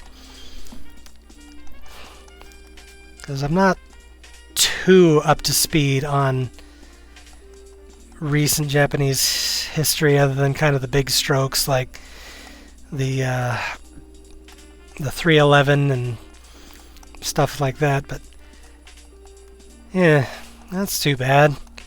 I mean, I think I will probably enjoy the show regardless, but that is unfortunate. No, I really, really loved Jetman. It was just, it's understandable why it became the show that sort of saved Sentai during that period, because it was just super strong, super fun. Song is a banger. But, and at this point, I may not get around to every single Sentai ever. Unfortunately, it has kind of been retired, but I would definitely like to watch most of the ones that I know people really, really love, or at least most of the Heisei ones. So O-Ranger is definitely going to be on there. Might do Time Ranger. I know people really enjoy, what was it called? The one with the pirates? There's so many of them. I can't remember what the one with the pirates is called. It came out around 2011. I did watch Akiba Ranger. That was a hoot. I loved that one. That was, the parody Power Ranger season, or Sentai season. I keep saying Power Rangers, but you gotta forgive me. I'm an old dinosaur man who grew up with Mighty Morphin first. But yeah, I appreciate that there are people in chat who actually know what the hell I'm talking about whenever I bring up Subways with a Subway. Okay, I do remember the Subway story. I do watch some true crime once in a while, and there's a guy named Dire Trip, I think his name is. And I think he lived in Japan at one point, so he has covered a few national incidents and crimes out of Japan. So I do remember the subway one. Speaking of behind the scenes, the first Yellow 4 actors was shown from episodes 1 to 9, but only did dubbing from 1 to 6. There's a whole lot of rumors of what happened, but nothing official. Interesting. Go Kiger, thank you. Because I'm not even aware of the circumstances under why she left. Like if it was a personal issue, or if she had conflict with Toei, or what the deal was. But yeah, I know practically nothing. So you guys are my resource for good trivia. No one does. Okay, that's fair. But no, just believe me, aside from the fact that I just appreciate anybody showing up in general. What Sentai fan said? Okay. Aside from the fact that I'm just grateful you guys are here overall, I'm just kind of tickled pink that there's people that know Sentai. Because look, I am not anywhere near the Sentai fan that my greater peers are. It is a huge genre. It is a long franchise, and the fact that I've made it through about 6 or 7 shows is, for me, remarkable. I feel, because it's a lot, and I'm unfortunately a very busy stego, but I love it and respect it so much, and do want to watch as much of it as I feel I can and will genuinely enjoy. And that's why I do want to keep up with Bioman, because I had already heard so many good things about it, but every source just said it's one of the best shows. Aside from that, I still consider her one of my favorite characters. Screw it, some naysayers say about her. Interesting. Alright. I will definitely give my thoughts when I get to that point and have an A/B comparison on the different Rangers, but I want to watch Time Ranger since Time Force is my favorite Power Ranger season. Alright, yeah. And that's the thing, like, I haven't even seen all of Mighty Morphin, the Saban stuff either, because like a lot of guys at the time, I kind of fell off of American Power Rangers when they hit Turbo, because I'm not a car guy, I'm a kaiju guy, I'm a monster guy.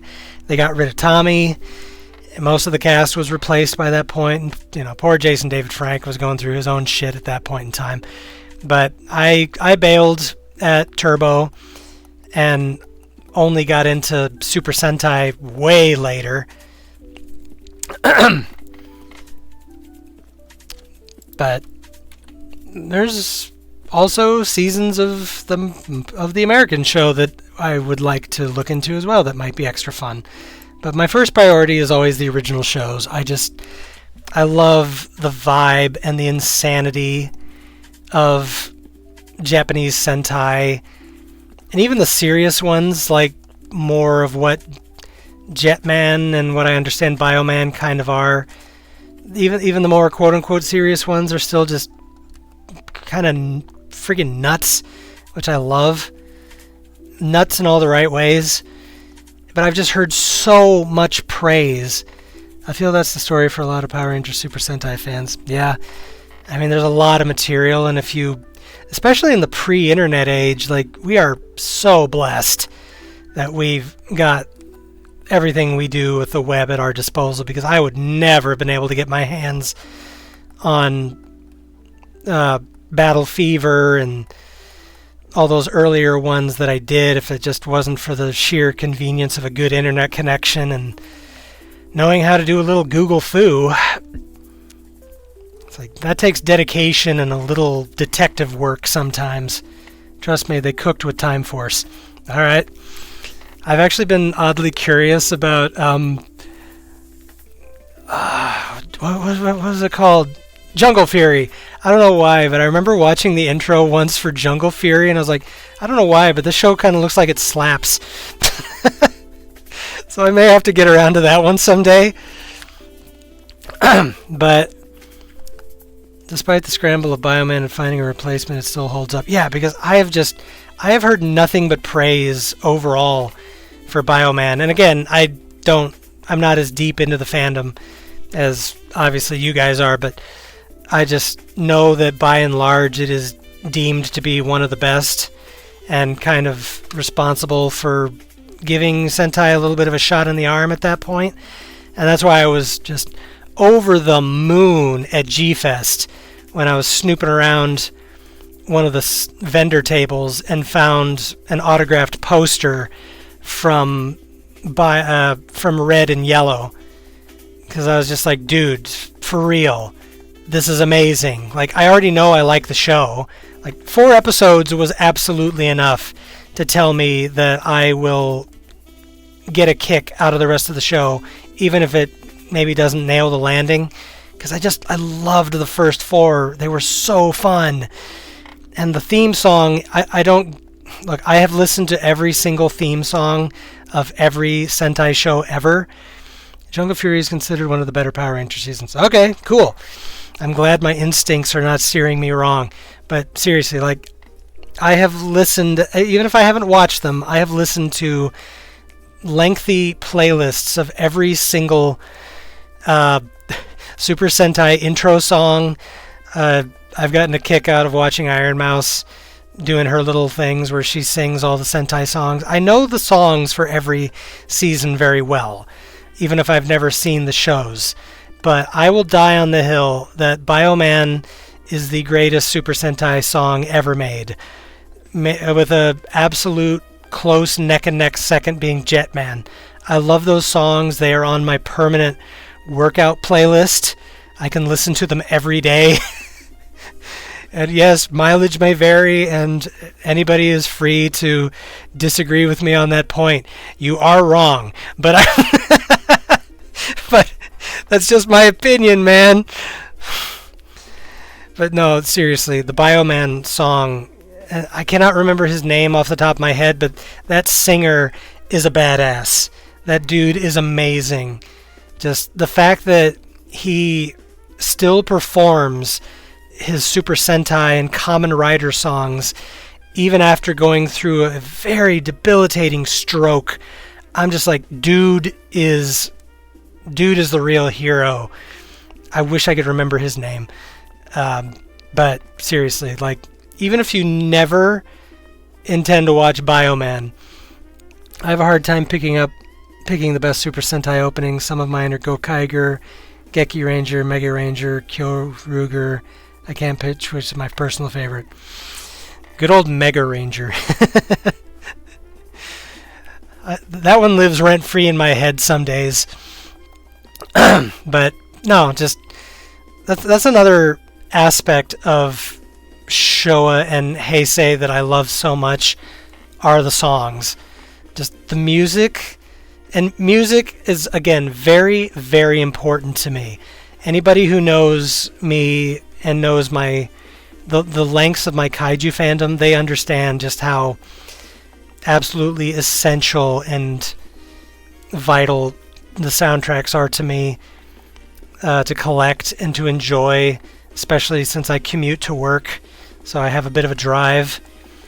But I love the music, and the music for Heisei era Super Sentai especially, and the late Showa era, damn, it's good. Just it rocks your socks, man. Like, they cooked. And to be fair, a lot of Kamen Rider did too, even though, again, I've only seen one Kamen Rider show. It's really not my bag. I'm not really keen on Kamen Rider. Like, I don't disrespect it. I just don't care. It's not really something I gleamed onto. But man, some of the songs are absolute bangers. Like, I can appreciate the soundtrack to a movie or the theme song of a show or any bunch of things and not necessarily care about watching the show or whatever, but just, man, late Showa and early Heisei Super Sentai and Tokusatsu just cooked. Like, you don't even need to freaking know anything about Kamen Rider Black RX. Like, you just listen to that song and it gets your blood pumping, man. What Rider did you watch? Could have been a lesser one, and that's why it didn't vibe with you. I mean, it wasn't bad. I watched Black. I was watching Black, and like I give it credit. Like, it was a good show. The special effects were awesome. The monsters were good. The villains were interesting. I just kind of got tired of it, and that's on me. That's not the show. It was just me at one point just kind of being like, it's not a bad show, but I'm just not very interested in this character, in Kamen Rider in general. Which is kind of funny because I do like those kinds of characters. But, and again, it was not a bad show at all. Like, I give it credit. It was very well made. And I may finish more of the franchise, like go into Black RX and maybe some of the more recent ones, because I know, I mean, Kamen Rider is still going, and I do want to watch the Shin Kamen Rider movie. I have a friend in Japan who keeps up with it more and seems to like some of the more recent shows, at least some of the darker ones. I guess they fluctuate in tone from what I understand. But no disrespect whatsoever to Kamen Rider. Interesting fact, the first Yellow 4 actress was a minor character in another toku show called Uchu Keiji Sharavan. Uchu Keiji Sharavan. Is that Space Sheriff? Is that what that translated to? Like, again, forgive the noob, but that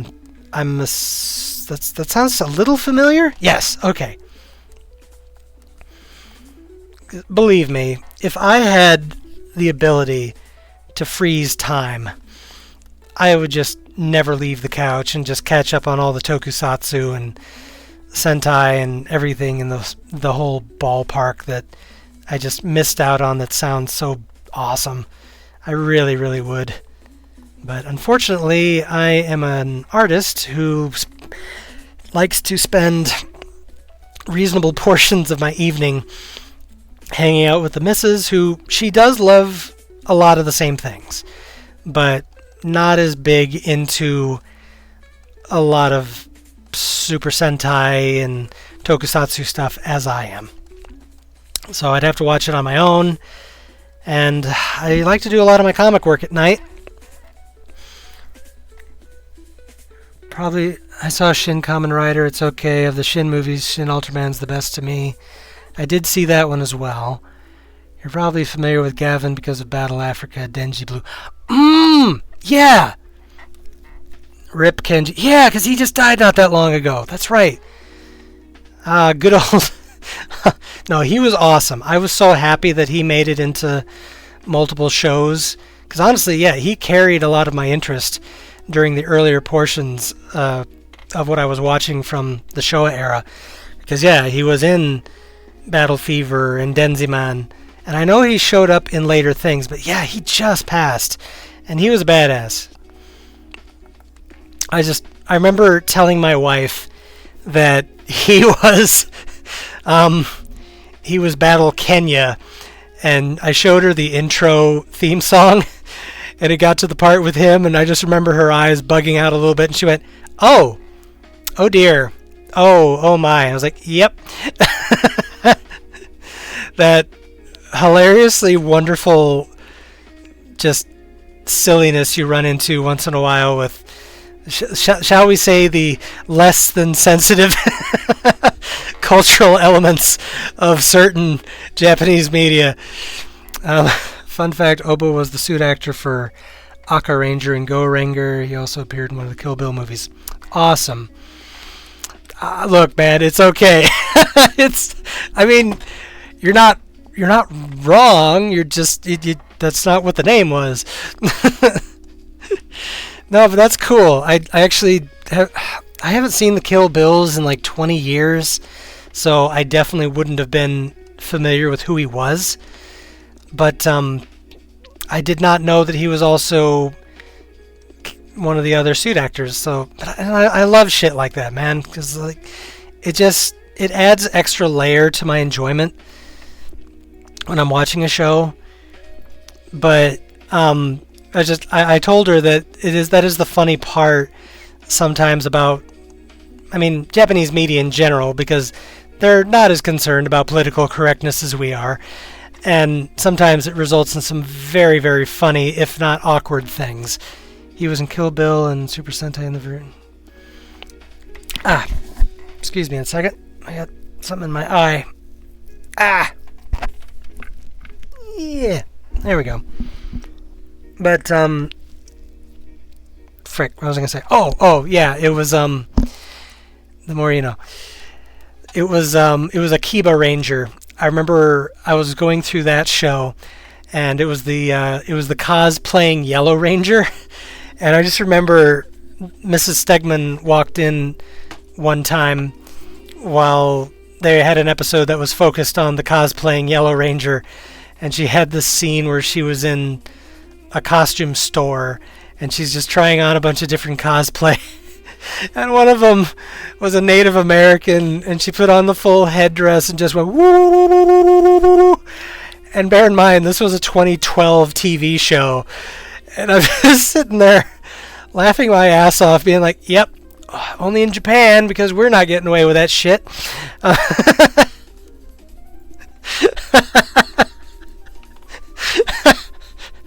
I mean, it's the same experience you have as well going back and watching some of the older Godzilla movies, because if I could talk, forgive me, among my 3 earliest Godzilla movies when I was at my grandma's house was King Kong vs. Godzilla, and of course that one is hilariously infamous now for all of the Japanese and brown face in that movie. But when I started watching Battle Fever J, it just tickled me pink, because I'm just like, wait a minute.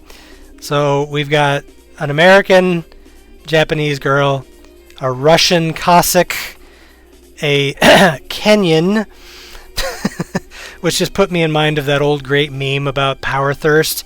If you don't know power thirst, you're missing out. And, you know, the occasional Japanese actor dressed as an Arab or other things that they would do in older Sentai shows. And, like, I strictly come from the perspective of, it's in the past, just let it be what it is, find the humor in it, and just move on. There's really no need to be overly upset about such things unless they're straight up coming out and being, like, horrendously racist. Like, super bluntly, we're going to portray these people as the worst people on earth, throw around a bunch of horrible slurs, like that kind of stuff. Like, to me, the past is the past. Enjoy media for what it is. Don't censor old media. Just let people see it and just make up their own minds. But I had to admit, for Kenya, it was just damn funny. And it tickled me every single episode, because I was just like, man, this dude had to sit in a makeup chair back in the late 70s, getting all browned up for a character that would not age very well. Meanwhile, that show also had Miss America, who is another aspect of kaiju Sentai you won't really see anymore, because boy, did that costume like to ride up. Ugh, holy shit. She got snuggied a lot during that series. Hey. Miss America, I guess. But, no, anyway, my point being, it's very, very enjoyable to have people to actually chat with about these shows, because most of my friends are not into Sentai, specifically Sentai, and if they are into Rangers, it was kind of a thing of the past. So it's pleasant to be able to chew the flab, as a man once said, with you guys about Super Sentai stuff and kind of encourage me. It's kind of encouraging to get me back into it, to get my mind back into thinking about it. To be fair, female Sentai characters have been sexualized more than a few times in the franchise. That is true. I don't think I've encountered any that were quite as visually blatant as Miss America. Again, just because that ass was just right out there. So if I don't recall seeing too much more that was like super blatant, but I could be completely wrong. Just maybe haven't been exposed to it yet. In fact, I think a couple used to be in the adult industry. Oh, really? Well, I mean, kind of goes along with the whole being in insanely good shape kind of a thing. Just, you tend to have to be in remarkable shape for Sentai and the blue entertainment industry, so honestly that kind of doesn't surprise me. A little bit. Like, I guess part of me is sort of surprised that maybe Toei wouldn't be a little bit more on edge about having adult stars in children's programming, but honestly, maybe they just were really based and they just assumed that no kid was even actually going to know any of that unless dad brought something home. So, yeah, honestly, fair play. Couple villains come to mind at least. Oh, that's true. Wasn't again, I'm sorry I've seen so few shows, but am I wrong in remembering that the villainess for Akiba Ranger was in the adult industry?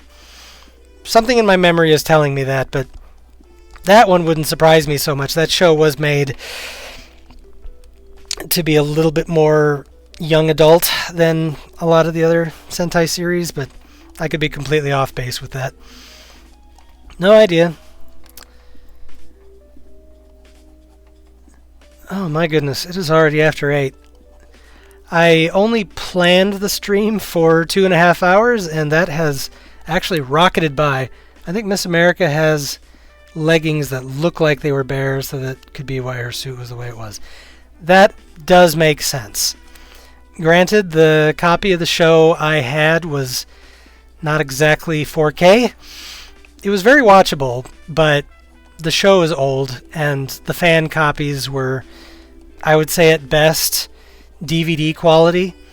So it's kind of hard to tell. Just a lot of time, it just looked like bare ass. Not sure about Akiba Ranger, but Go Unger and Mega Ranger had villainesses who had AV actresses. Ah. Well then, I mean, clearly they were seen for their talents. Good for them. Yeah. I mean, it is funny. Like, I know Japan, from what I understand anyway, Japan seems to have sort of a weird back and forth hypocritical stigma about what you do in the industry and whether or not, you know, they have to save face by not crisscrossing with talent who maybe does things that would be considered a little seedier. But on the other hand, it seems like they don't care, and they do just hire people based on talent and whether or not they fit, and it doesn't matter what they did. I don't know. I've heard both ends of that equation, and not really sure what's more true. Obviously, because I'm not part of the culture. But it does fascinate me a little bit. Kind of like how I was fascinated when I found out that Ironheart's costume seemed to have actually been ripped from the adult parody version of Iron Man from Japan. That was hilarious. Oh, boy. That's the story. And if you look at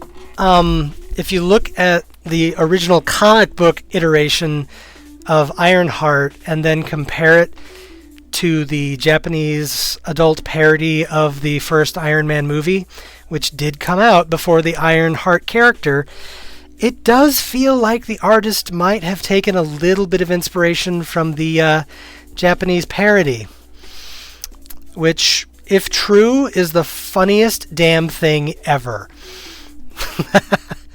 If I recall correctly, that is adult Sentai parodies as well. Honestly, yeah, it's not going to be in my wheelhouse, but I just hope it's true. Because to me, that not only is just funny in general, but the idea of some Marvel artist being outed as a gooner because they figured out that it looks like a Japanese Iron Man ripoff, just parody, that just makes me giggle, and I love any excuse to have a good giggle. So I hope it's true, but you can just kind of look at the pictures yourselves and make up your own mind. And I say that not like trying to trap you by typing in weird stuff on Google. You can see pictures of the girl in the parody iron suit that are her dressed. You don't have to commit to the whole bit. But just saying, they definitely share some vibes. Oh, man. So yeah. Somehow my evening of drawing -1 Goji turned into the evening of deep dive tokusatsu Sentai discussion, and I'm really, really here for it. So thank you, gentlemen. I assume, anyway, gentlemen, for indulging me. But yeah, just makes me happy. I'm not like some weird snob. Yes, you assumed correctly. Okay. I have been surprised before, but not often. At least not with these topics. They still tend to pretty dominantly be the domain of men. But just I'm not one of those like stereotyped weebs or anything. Like, I don't automatically go, oh, Japanese media is superior to all Western media. Like, I'm not one of those, but freely I do admit that most of the media I have enjoyed the most and clung to the most in the last decade plus really have just been from Japan. Whether it's been legit dramas or getting deeper into tokusatsu and sentai, it brings me that special level of joy. So it's just nice to have more people to yap about with them. I just did a lookup, and holy crap, they do look alike. Yeah. Like, if it's a coincidence, it's an odd coincidence, especially since Ironheart came after the parody. That's all we're saying, man. That's all we're saying. Kind of a weird coinky-dink, just a little strange. You know, not shaming on the gooners, but I'm just saying, you know, it's just if it's legit, give credit where it's due. Let the people know. That, and I would just love to see a credit on some Ironheart media where it says, with special thanks to Sentai Studios, whatever, like, for their cooperation in the design of Ironheart. I think it's funny. But yeah, it's like when you find out that your superhero is potentially based on something that cannot be put on Disney Plus. Let's put it that way. Just makes me giggle. I love it. Oh, well, unfortunately, anytime I see those weeb comments, I just roll my eyes and just enjoy the clips. Yeah, my equivalent back in the day, and yes, I am a dinosaur, thus the avatar, but my equivalent was back when IMDb still had message boards, and you could just watch weebs in real time just ripping each other apart with dub versus sub debates. Which I know that still goes on to some degree, but I don't give a single flying shit because there's good on both ends. Yes, I prefer Japanese when I'm watching most of my stuff, But once in a while, a dub is just too damn good, and I want to enjoy the dub. Or I'm watching it with somebody who's a little less developmentally along, and reading is not the best option. Or my dad, who's losing his eyesight, because he does watch some anime with me now and then. And just sometimes the dub's good, and sometimes the dub is better. Like, I agree with Mrs. Stegman. One of her favorite anime is Cowboy Bebop, and I know that's probably a lot of people would be like, normie choice. Well, I know, but it is a really, really good anime. But I agree with her. I think the dub is superior to the original version. If anything, because I think it fits the vibe better. And the voice talent was amazing on that show. I would say that's rare. I would definitely say that's absolutely an exception. Because by and large, I want to enjoy something in its original context. I want to get the main raw experience. Give it to me raw. I want to enjoy it the way it was meant to be enjoyed. And usually for me, that just means, leave it on Japanese. Leave it the way it was supposed to be watched. But once in a while, there is definitely an exception. And I will admit, I definitely prefer watching Studio Ghibli in English. Just aside from the fact that most of the dubs are pretty good, honestly, just the animation is so gorgeous, and just I want to enjoy that time with the animation so much that more often than not, I'll just watch it in English because I want to just soak it in, and I don't want to be darting my eyeballs back and forth. But by and large, I'm a subs guy, for sure. Unless there is no other choice, Gimli. But on that nerdish note, I will sort of prep and just say that thank you for sticking with me this long, talking about silly weeb things, because I can imagine, once you get deep into the weeds on a lot of this stuff, it can probably be a little taxing for people who aren't as familiar or as impassioned about the genre. I'd kind of just meant to yap about kaiju and my kaiju music collection and some other things tonight, but very glad for a chance to talk about tokusatsu and sentai. But I didn't think it was going to take me this long to get along with the artwork, and or to get along with the line art rather. And I'm definitely gonna say we're not finishing this sucker tonight, because I do need. Well, thank you, Snapshot. I mean, I'd hoped I could get the line art done in one shot and be getting into the coloring next time, but like I mentioned, I am not as familiar with the -1 design yet.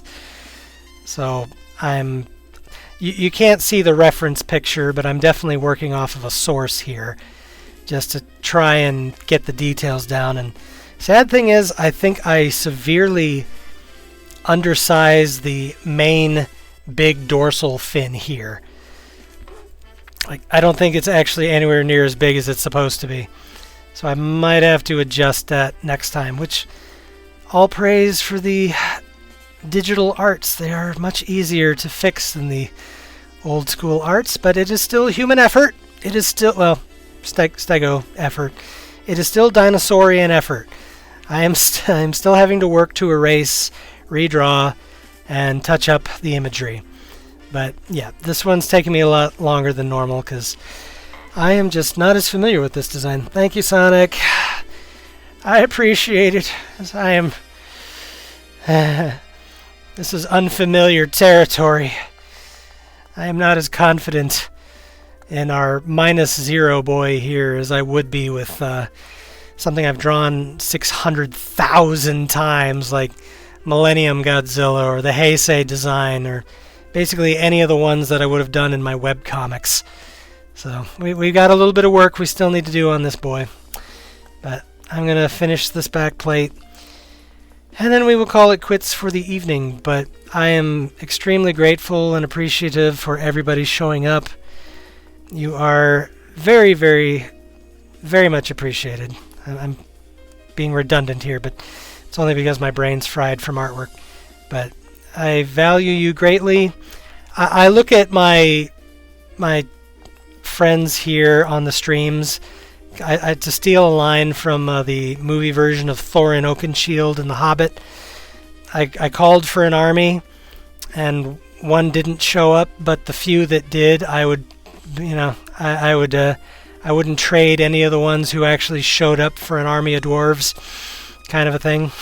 So, for those of you who are kind enough to show up and support live artwork of weebish kaiju things, I wouldn't trade you for anything, so I'm very grateful to you. And as always, because it matters, it is a thrill to try and make people laugh, and I hope somebody here had a little chuckle tonight, because no matter what your heartache is or what pain you've been going through, while you've been laughing, you get a little chance to forget about it.